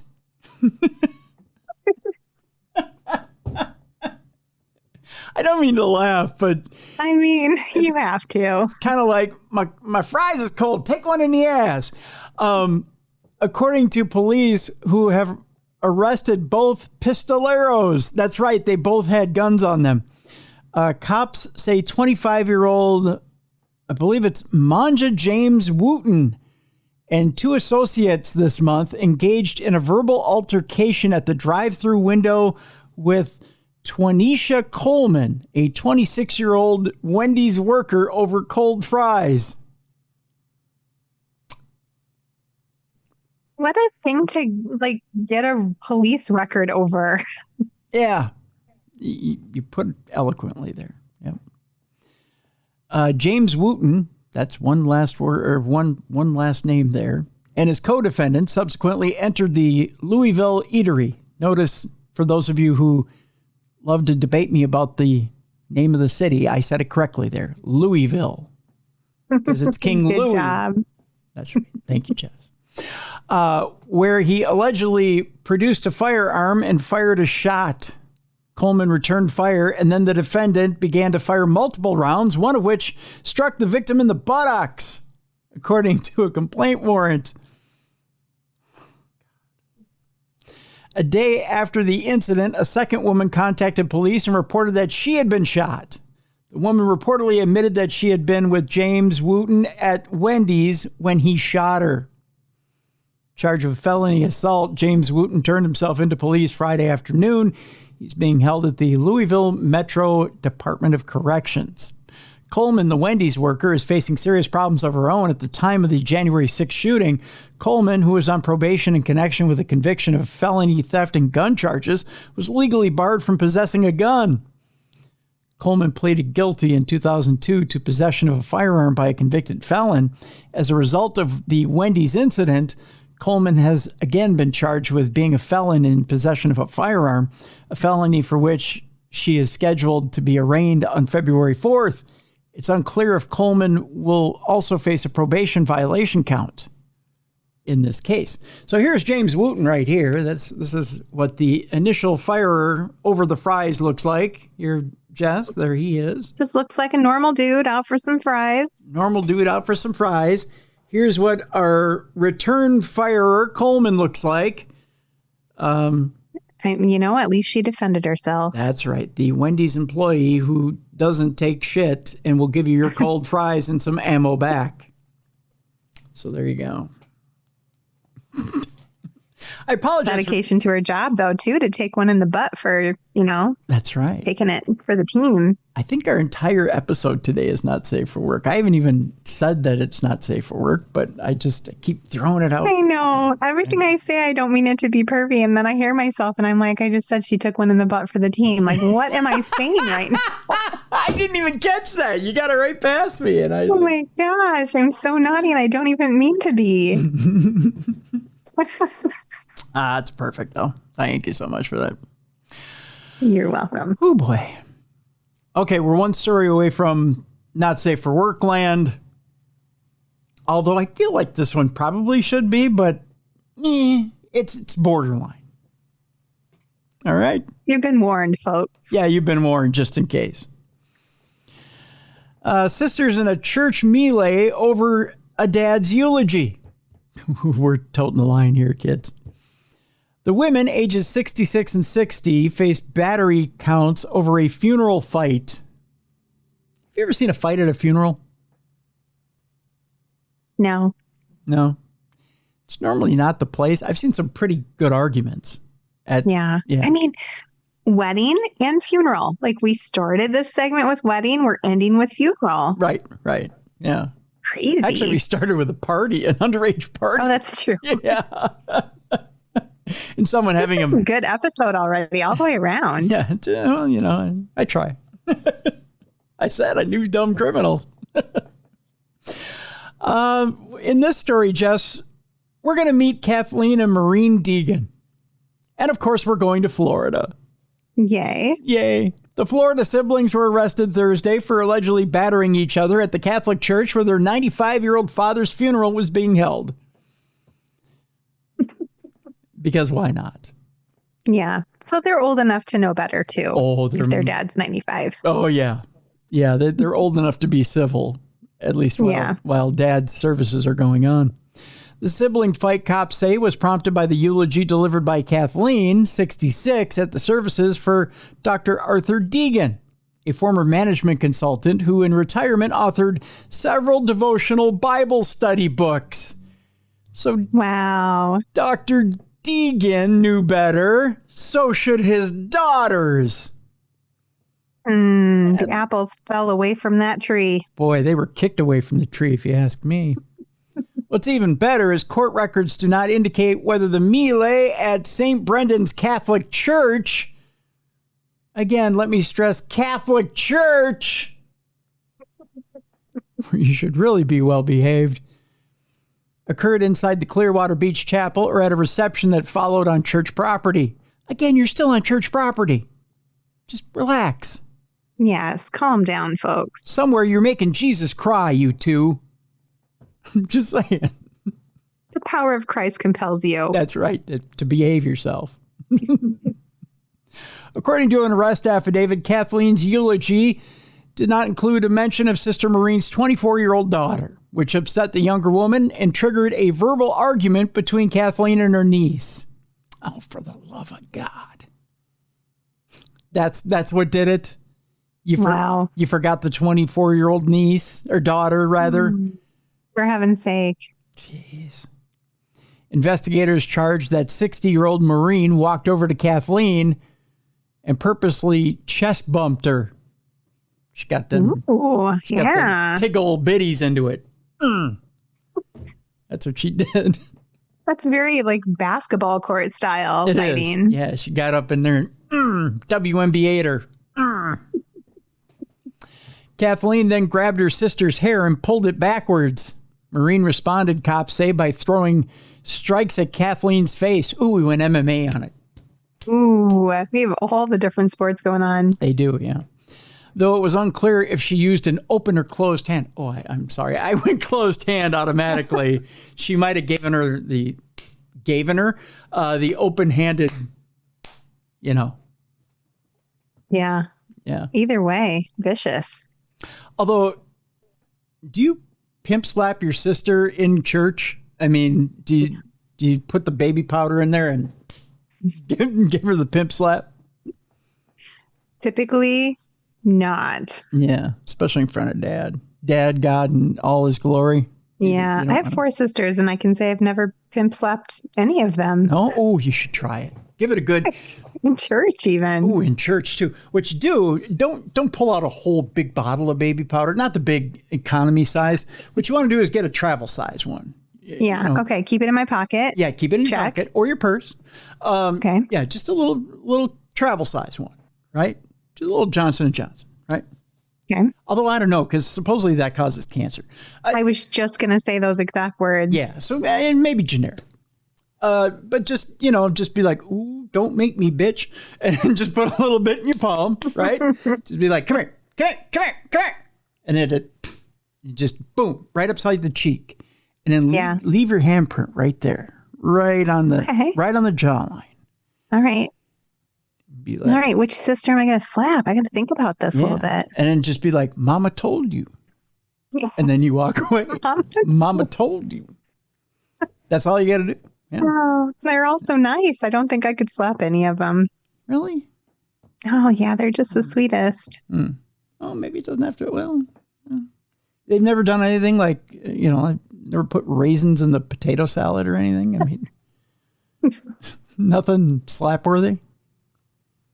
I can't think of anything. No? You just have boring. a nice family, huh? So boring. I like my siblings. Lame. That is lame. Jeez. Let's read about these dysfunctional lunatics. Boy, in my family, we have to keep the baby powder away from everybody because it'd be flying everywhere. We'd have to have a Roomba going all the time just to clean everything up. Interesting. The mutual combat, by the way. Oh, there's video. The altercation was captured by a CCTV system and then was broken up. Yeah, they got this on video, Jess. Nice. That should go viral. Yeah. The mutual combat resulted in Kathleen's arrest for misdemeanor battery. Maureen was charged with felony battery since her alleged victim was 65 years of or age of or older. This is wonderful. You got a misdemeanor and a felony. I mean, only because you beat up an old person is what they're saying. So, yeah. Can't do that. Can't do it. Held overnight in the county jail, the Deegans were released from custody yesterday in their own recognizance. A judge has ordered the women to have no contact with each other. Maureen, a Clearwater resident, lives about 7 miles from her sister, whose address is listed in jail records as the $2 million waterfront home owned by their late father's trust. So Daddy liked one of them better. Just saying. I wonder which one. The one who started it or the one who ended it? That would be Maureen, who was the one who... Let's see, which one started it? Let's see. Kathleen's eulogy didn't mention Maureen's daughter. Okay, so it was Maureen who started it. That was his favorite one. So Maureen walked over to Kathleen and gave her the boom. So, yeah, but hey, you know what? Maureen's in the house, so it's all good. That's great. Isn't that wonderful? Yeah, I love that story so much. There you go. All right, it's time now for Not Safe for Work with this deal. Here's the deal. You take your kids, you send them on a slow boat to China. You take the work supervisor, whoever you're listening to this in front of, and you, I don't know, send them to a meeting somewhere in another country. You get to listen to it out loud. If not, put your earbuds in And then we'll do this in 5, 4, 3, 2, 1. Here we go. Let's just say you got a friendly rivalry with another organization. Okay, and you want to send a statement. Now, you could do that one of two ways. You could be nice about it. You can send them a nice edible arrangement and just say, thinking about you, stop your shit. Right? That works. Yeah. I like that. Yeah. Eat this. And then you send them like a nice fruit basket, right? Yeah, I'd respond well to that. I'd be like, called out, but also happy because I love to eat. Yeah, I'd be, I'll have a nice strawberry and I'll think about that, right? Oh, yeah. By the way, did you see SNL this week? I did not. Okay, because they had the Oedipal arrangement, which was mom and son going at it, which was very awkward, but it was very funny. That's a whole nother deal. You'll have to see that one on YouTube for yourself. Okay, so you've got the edible arrangement, which is a nice way of saying, hey, think about it. In the meantime, have something sweet to eat. Then you've got somebody who will tell you basically your rival to basically go eat shit, literally. Okay? Okay. That's what PETA did to ASPCA. Oh, fine. Yeah. They dumped manure outside the ASPCA's NYC office, but they hit a snag when they tried to do it when it was too cold outside. Oh, so it just froze. Well, so to speak. PETA activists tried to dump a truck full of manure outside the Manhattan office of their group's rival, the ASPCA, but the stinky stunt was stymied by the frigid weather on Thursday. Now, Jess, I have to show you a picture of what this dump truck looks like, because it is horrible. Wow, it's just absolutely full of poop. Isn't it, though? And it's not coming out. It ain't coming out. Frozen solid. Frozen solid. Protesters with PETA hauled the estimated ton of waste. Let me repeat that. Ton of waste through Midtown with the intention of dropping the load smack dab in the middle of 8th Avenue near West 37th Street before noon. But when the dump truck arrived at the destination and tried to lower the feces on the street, the semi-frozen crap failed to flow, forcing one passionate protester to get his hands dirty. Are you going to be the one to drag that out of the truck onto the street with your hands, your bare hands, Jess? I mean, I'm a farm kid, so I have shoveled and filled many a manure spreader in my day, but always with a shovel, never with my hands. Yeah, something tells me you're not going out for wings after that, right? Not for a long time. You cannot get the smell of poop off your hands. They would have dumped the entire truckload, PETA Representative Ashley Byrne told the Post. The process was slowed down by the fact that it was so cold, the manure was frozen, so they got somewhat through. Somewhat through. That means they didn't get any what through. I'm so confused by that. So they got somewhat through. In other words, they didn't get any of it. No. Someone was actually up in the truck to shovel it out, added Byrne, who was among 20 chanting protesters at the rally waving banners. So they dumped some of it. Here's the truck from the side, Jess, and the banner. It's very funny. Oh my goodness. I can't imagine this dump truck, upping its payload or going to lower its payload with that banner on the side and everybody, like 20 people chanting and nothing coming out. It's kind of like every once in a while I like to gather a few people when I'm constipated around the toilet to chant me on to see if I can dump myself. But it never works. Just saying. Go, and then Tim, that guy was just like climbing it like it was a rock wall. Yeah, he's up on top of it. I'm doing it. So the banner, for those of you who aren't watching on video, says ASPCA humane labels stink with an exclamation point. It says dump support of factory farms. And then they're trying to dump a bunch of shit on the on the street. I don't understand why they're mad at them. I must have missed something. I thought the SPCA was like doing good things for animals. That's what I thought. Weird. A man was seen climbing up the side of the truck, digging through some of the disgusting dung out that came from an animal sanctuary, according to a photo from PETA. The driver and the shoveler were handcuffed at the scene, and each issued a summons for prohibited dumping, according to police and PETA. The pair have a court date set for next month, according to the NYPD. PETA, which stands for People for the Ethical Treatment of Animals, targeted the ASPCA on Thursday as part of its recent campaign, accusing its rival of promoting sham humane certification labels on meat, eggs, and dairy, arguing the products came from factories filled with horrid conditions that are cruel to the animals. There's nothing humane going on there, so PETA has been asking the ASPCA for months to take their stamp of approval off of these products, Burns said, claiming customers that look to the ASPCA are being duped by the labels. The ASPCA, which stands for the American Society for the Prevention of Cruelty to Animals, hit back with a statement to the Post, claiming PETA has no interest in building a more humane farming system. Factory farming is brutally cruel and must end, but unlike the ASPCA, PETA has no interest in building a more humane farming system, the ASPCA said. Instead, they seek to eliminate all animal agriculture, and our diverging views, the utility of animal welfare certification, stem from this fundamental difference.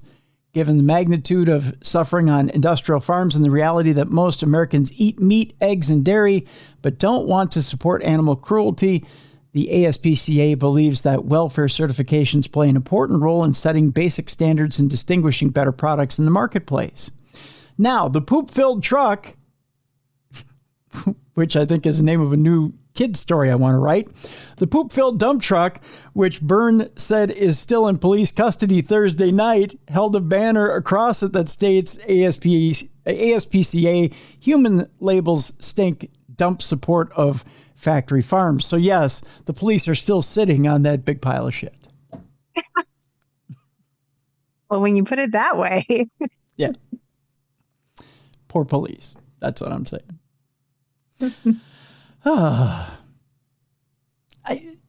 You would think that the police would just say, you know what, just take your truck back to wherever it is you got it from and figure out. Do we really need to keep that as evidence? I mean, yeah.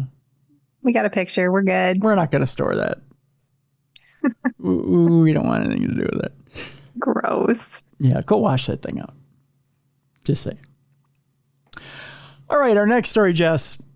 We're going to Key West, Florida, where even in Key West, you'll get arrested for having sex on a public sidewalk. Well, okay. Whoa, you woke up. You were kind of, that last story, you were half asleep. You're like, yeah, shit in a dump truck. Who cares? Yeah. A bunch of manure, guy climbing on it. Sex on the sidewalk. Hey, what? People are doing it on the sidewalk in Key West? Even in Key West, Florida, where it says lewd behavior, I think they meant lewd behavior, is tolerated. You are going to, what is lewd behavior? Is that a, I mean, they're really letting a lot of things get through the editorial system in these particular stories today. Is that a combination of lewd and, I mean, you fill in the second word. It says, even in Key West, Florida, where some will say it's lewd behavior is tolerated, you are going to get arrested for having sex at 4:20 a.m., smoke them if you got them, on a sidewalk adjacent to the main road through town. Early Tuesday morning, cops were driving on a 2-lane stretch of U.S. Route 1 when they spotted a woman bent over in front of a man who was thrusting his hips back and forth while the couple was situated in front of a pet grooming business. Dear Lord. Well, hey, when in Rome. Do you think they were like... Doggy style in front of the pet grooming. Sometimes you have to show the dogs how to do it. I'm just saying. Wow. Just be like, hey, puppy, see? Here's how you do it. Just saying, you got to get them started in life somehow. I mean, I guess. Right. The two subjects continued intercourse until I activated my emergency lights, reported Officer Bryce Sonnetson. poor Bryce. Yeah, He's trying to do his job. Officer Bryce is just driving along and he goes, "What in the actual?" And then he hits the lights. Our two somewhat non-innocent people in this story, we call them Janet and Clausen, were subsequently arrested for committing lascivious acts with another person in a public place. The duo was booked into the Monroe County Jail on the misdemeanor charge and later released. We're missing part of the story here. They wrote it quite quickly, I guess. While court and police records list Janet's address as a Whitehall, Michigan residence, he recently began a job with the Key West Yacht Company. Well, why didn't they take it to a boat? Really? That would have been nicer all the way around. Yeah. I mean, hey, honey, you want to do it on a boat instead of, hey, honey, you want to fucking front of the pet shop?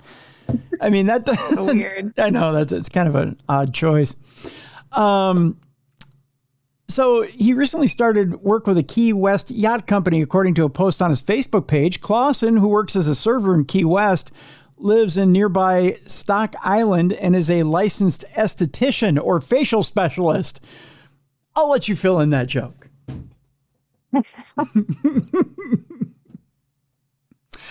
Janet and Clausen are scheduled for a January 31st arraignment.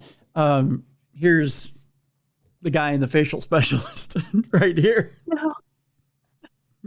I mean, straight up, they look pretty normal. Yeah. And she looks like she might be a client.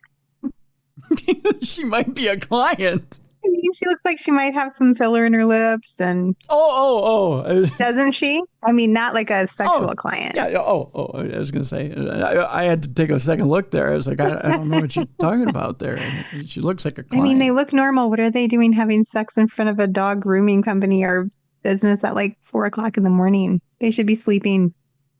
They should be retired. Or tossing and turning and thinking about stuff they have no control over like the rest of us in bed. Right, yeah. Am I going to die tomorrow? No, but yeah, you're right. They look like you're right. This next story is quite disturbing. I'm not going to lie. Speaking of disturbing acts in front of places you probably shouldn't be, this is another disturbing act, except for the guy got a payoff at the end of it. And we're not talking about a payoff at the end of it. We're talking about an actual payoff at the end of it. Oh, okay. Right? We go overseas, Jess, where a man wrongly accused of masturbating on a bus wins a 5,000-pound payout from police. Wrongly accused. I don't know how you're wrongly accused of masturbating on a bus. What are you doing that makes people think that you're masturbating on a bus? Opening a bag of nuts. I don't know. I don't know what you're doing that people think. Although I have another video I should send you of. It's a funny video of I think it's a koala trying to chew bamboo or something, and they're like, "Oh, there goes Gary," and he's like chewing on bamboo or something, and it makes it look like the koala's masturbating. He could be wrongly accused. That's right. A man wrongly accused of masturbating at a woman on a London bus says he's been a victim of verbal and physical attacks ever since. Oh my gosh! Who goes after a guy if they think he was doing something to himself on a bus? Yeah. Why? Who cares? Right? Who cares? The funny thing is this guy's name. Are you ready? Yeah. Brent Naylor. That is a rockin' awesome name. Just very unfortunate for this situation. Exactly. Brent Naylor was arrested by 6 police officers. 6 police officers arrested a guy for masturbating on the bus, and he wasn't even actually doing it. Well, 6? That seems like overkill. Jesse has a strong right arm. In all fairness, a very strong right arm. So, you need 3 just to take down his right arm alone. I'm going to need backup. That's what she said. He was backed up. Brent Naylor was arrested by 6 police officers at his home in North London after being wrongly identified following a Metropolitan Police appeal for information. The indecent exposure happened on a 393 bus toward Kentish Town in May of 2021. Officers published a CCTV image of the suspect, who was over 6 feet tall and described as chubby. A chubby. Oh, so many play on words in this one. I know. Not long after the Met asked the public for help, someone called and claimed Brent was the man in the appeal. Despite looking nothing like the man in the CCTV image, officers arrested him at home in Finsbury Park.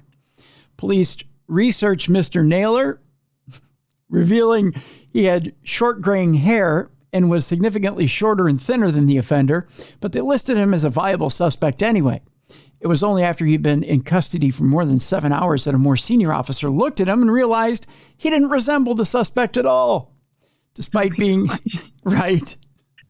You know what? You don't look like the guy who was wanking himself in the bus. We'll let you go. We just thought it was you because of your name. You can understand, right? Right. You look like you've been nailing it everywhere. Despite being released, so to speak, the damage was done as neighbors saw him being arrested. 56-year-old Brent has slammed the incompetent Met for arresting him despite not fitting the description of the bus masturbator. They pinned it all on me without actually investigating at all. It was disgusting, he said. But not quite as disgusting as, the guy who did the thing on the bus. Just saying. The description of the guy was 6 foot. I'm 5'8". I'm the slimmest person alive, and this guy was fat.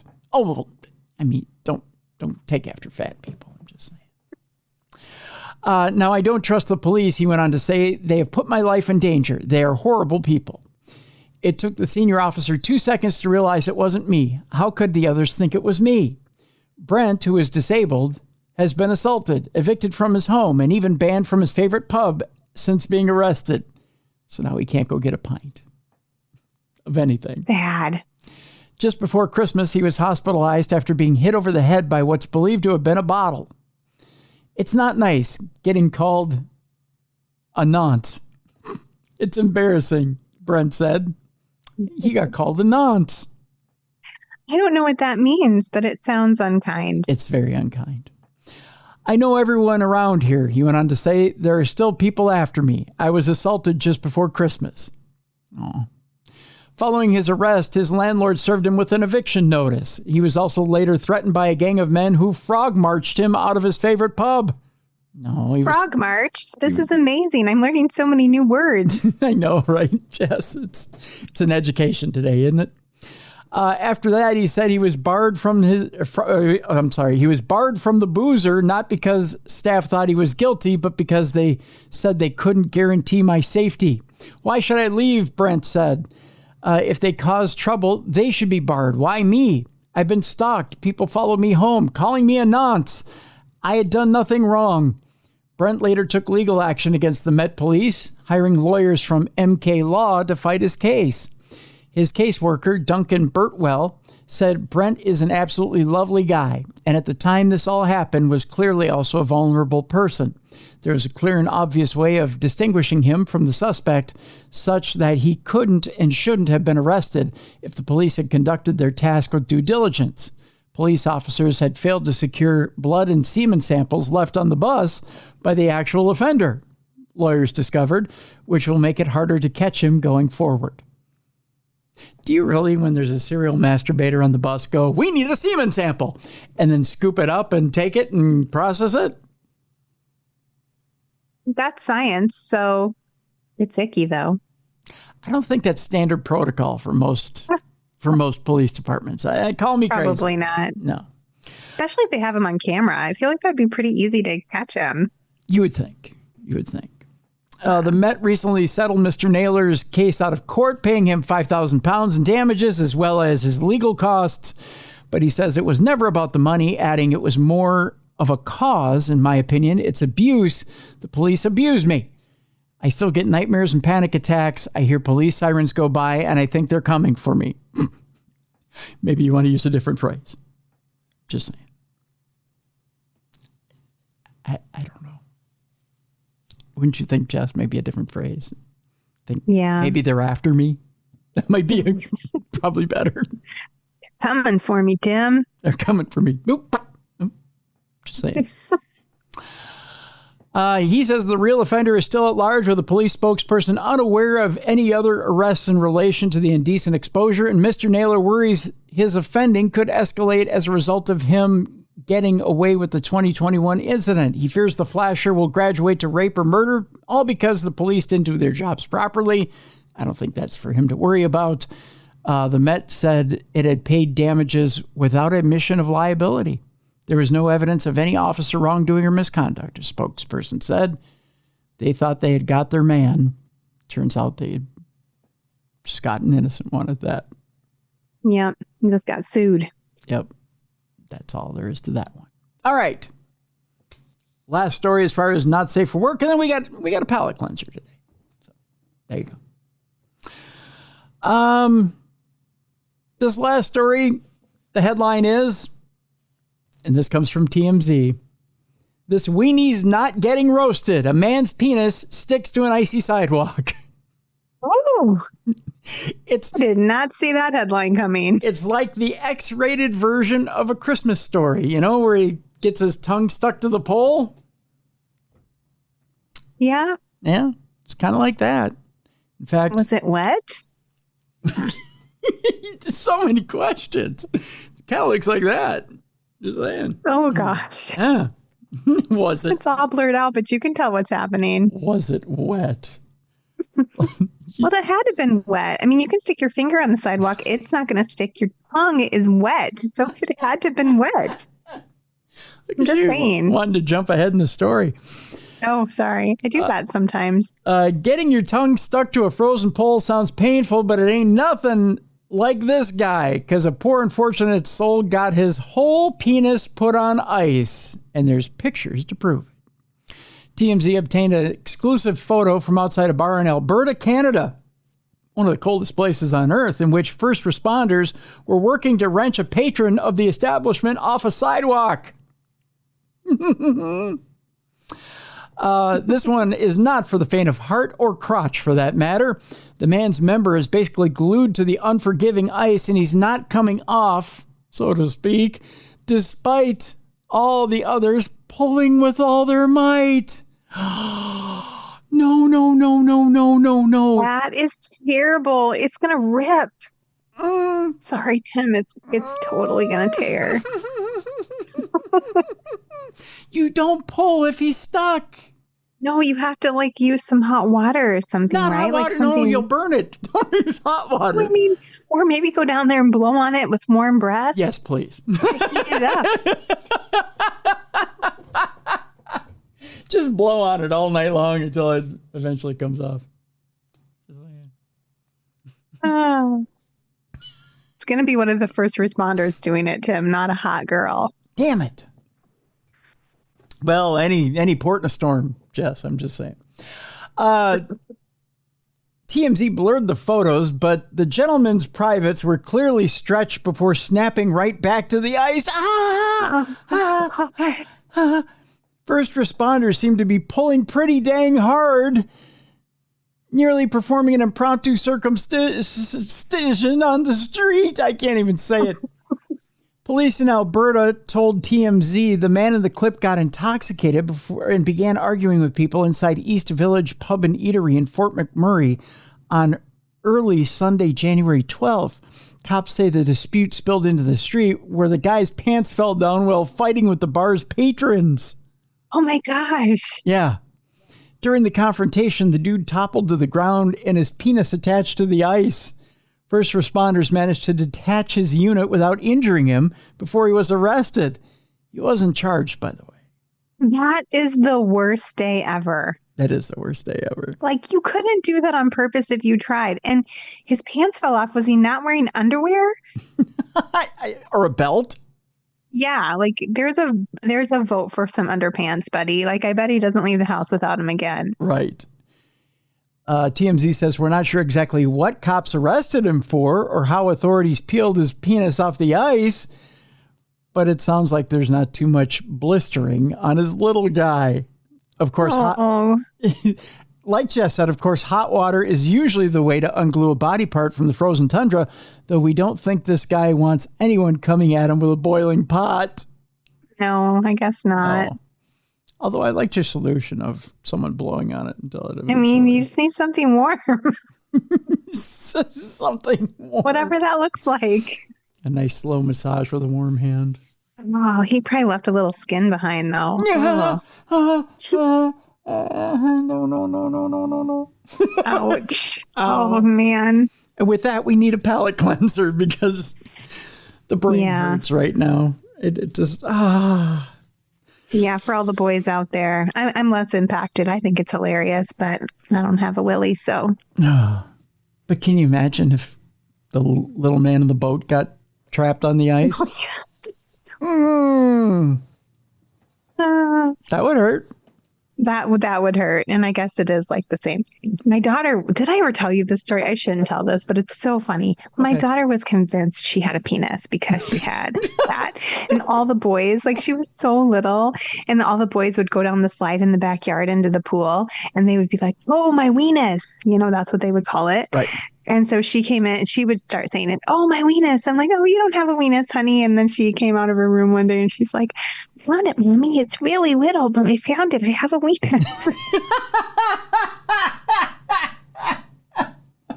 Dude, I took her to the pediatrician like a few weeks later and she was telling him she had a weenus. And he's like, oh, honey, you don't. And like, just let her have a weenus. Let her have one. Let her have it. Let her have this. Right. Oh, anyway, yeah, that would hurt. So, yes. Yeah. My little weenus doesn't want to be stuck to the ice either. No. It's just a horrible fate, no matter who you are. Just saying. Ugh. All right. Let's clear the palate, shall we? It's a series of 2 stories here, Jess. And I'll tell you why. Because it's a theme. It's a little theme we've put together, and it has to do with this. The theme here in both stories is simply this. The theme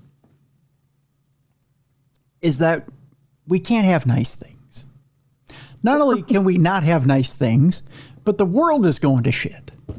Oh, no. But it's a good palate cleanser because you're going to laugh. Okay. So here's the thing. Just when you think you can finally discipline your kids, forget about it. Because your kids have more dirt on you than you have on them. Oh, that's probably true, Tim. That's where this first story's going, Jess. Okay. A boy is scolded for not doing his homework. Well, the boy's not going to take it. So what does he do, Jess? He reports his father for his drug use. A 10-year-old boy reprimanded his father, or by his father, for not completing his homework, took revenge on his parent by calling the police and telling him that his father was hiding forbidden drugs. Step lightly, Dad. Yeah. If you're doing naughty things like that, you should probably just let your kid do what they want. And spare your belt, because you may need it to tie off your arm for your heroin later. The bizarre incident took place earlier this month in China's Yangning County. After being severely scolded by his father for not completing his homework on time, a 10-year-old boy stormed out of the house and went straight to a nearby store and asked if he could use the phone. The 5th grader dialed 110, which is China's emergency number, and asked to speak to the police, claiming he had proof of his father concealing poppy shells, which is considered an illegal drug at home. Oh. And from poppy, you can, of course, extract heroin. Wow, his dad's a scientist. Yeah. Then he waited calmly for the police to arrive and let them home so they could conduct a search and confirm his story. During the search, the police found 8 dried poppy shells on the balcony of the boy's home, and the boy's father admitted to buying them, but added that he only planned to use them for medicinal purposes. He expressed regret about breaking the law, which classifies poppy shells as a dangerous drug, but instead that he did so unknowingly. The police took the evidence and the suspect to a nearby station and have since passed on the case to the Anti-Narcotics Brigade. Chinese police are using the unusual case to once again remind the public that it's illegal to grow or possess poppy husks without permission, and the violators will face criminal penalties. Although dried husks do have medicinal value, as they can ease pain, assist sleep, and reduce stress, the fact remains that their cultivation and possession are illegal, as they are associated with the production of opium, a drug that once brought China to its knees. You're probably wondering what happened to the 10-year-old boy after the stunt. Well, we are too, but Chinese media doesn't seem to have an answer. He probably never imagined he'd risked sending his father to prison out of anger, but here we are. So there you go. Even in China, don't mess with your 10-year-old kid because there's that. Our next story, Jess, is this. Just when you think you could order every package there is on a cruise, well, someone has to go and mess it up with a package you never thought you'd get on a cruise, and this is why we can't have nice things. Cruise passengers are horrified as workers parade around while dressed as KKK members, and their explanation is mystifying. What? That's right. Cruise workers are tired of your shit, and now they're parading around as Ku Klux Klan members. Yikes. An Australian cruise company, it says here the first line is, now they're up Sheet Creek. There you go. I like it. An Australian cruise company sent a parade of workers marching through the ship dressed in pointy white hoods reminiscent of Ku Klux Klan garb, gobsmacking passengers who called it wildly offensive. Footage of the bizarre stunt shows 8 P&O cruise cleaners tromping by a pool on the ship's deck while dressed in face-covering hoods along with all-white outfits in December. That according to news.com.au.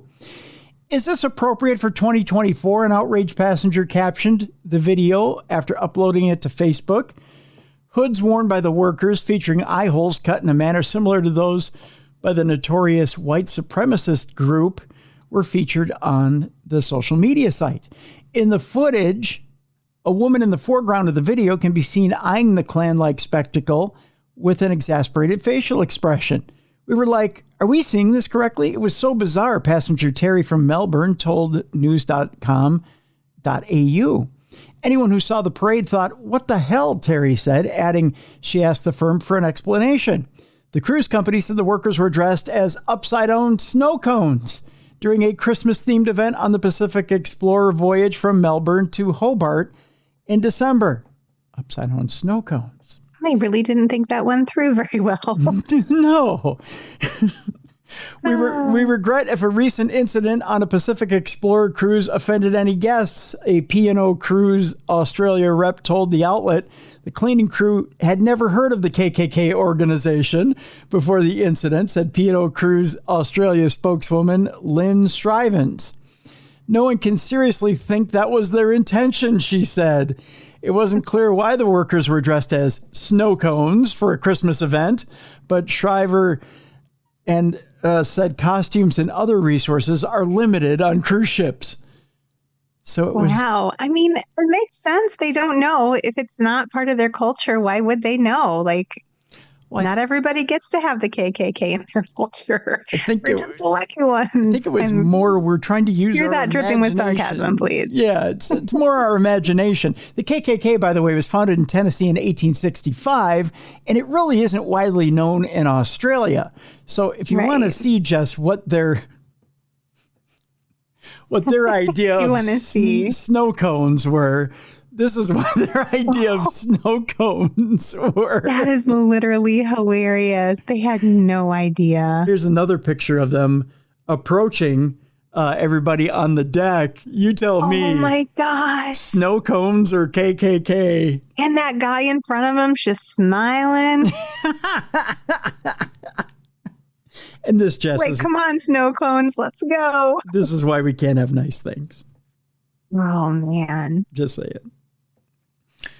Oh, how lucky to live somewhere where you don't know what the KKK is. Right? I want to move there. Right? I mean, they have no idea in Australia what the KKK is. Bless them. Yeah. But the people on the cruise were like, what in the actual fuck?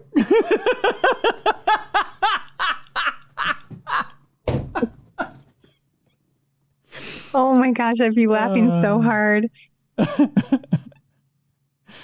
Oh, and there's video too. Here's them coming down. Everybody's like, "What?" Did you see the video? And Santa's with them too. Like, oh, they really were trying to be cute. So Santa's a white. Bad for him. Santa's a white supremacist. Yeah, Santa's the leader of the KKK on this cruise. It's so wild. Who knew? Oh, you can't make it up. You can't make it up. No, you can't. So that's how we end Dumb Crime, Stupid Criminals today, with a little bit of a palate cleanser to remind you that there's miscommunication everywhere. Always assume good intent. I guess, right?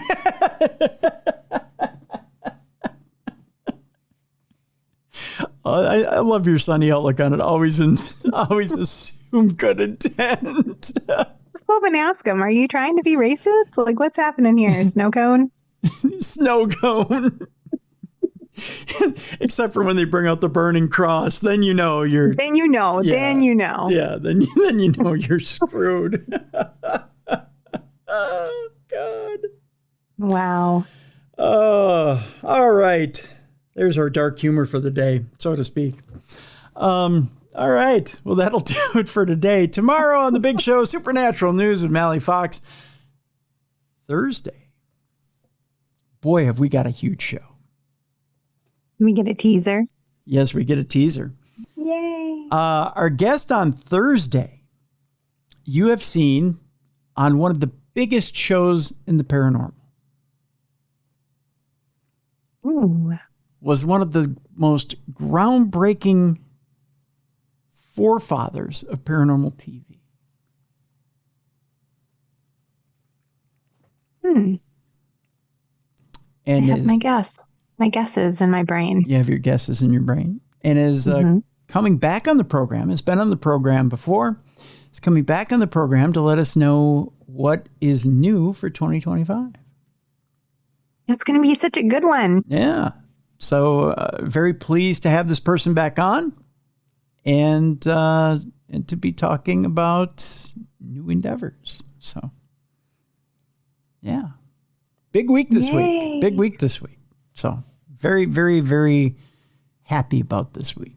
I mean, we've got a lot of big shows coming up here in the next, actually in this first quarter of 2025. So very, very happy about everything that's going down here on Darkness Radio 2025.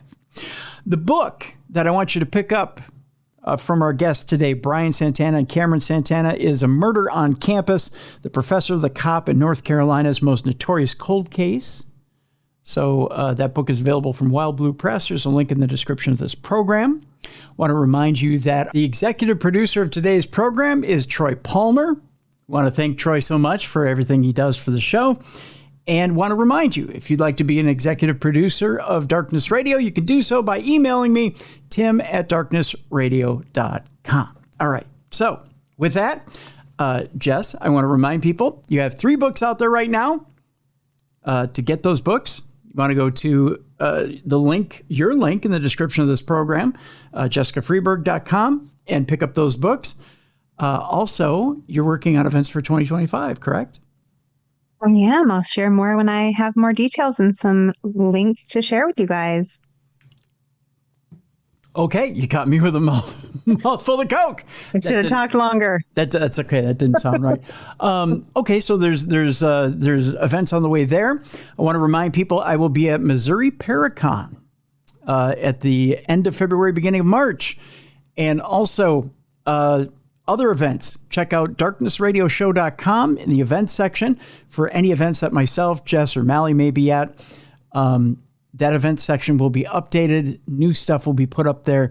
So any of the events that we may be at or any of the events that Jess may be sponsoring will be up in that event section. Be sure to check that event section as well.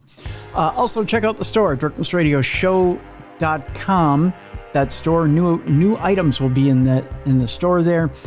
And finally, the YouTube page. I keep meaning to mention the YouTube page.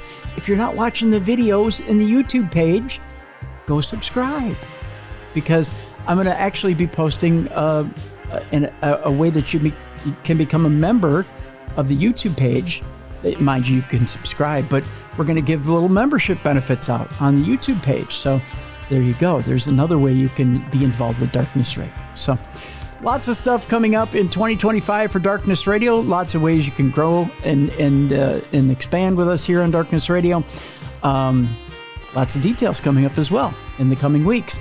And we may have some interesting little giveaways and benefits and stuff like that with Darkness Radio here in the next few weeks as well. So for Jessica Freeberg, I'm Tim Dennis. Thank you so much for listening today to the best in true crime podcasting. This is True Crime Tuesday.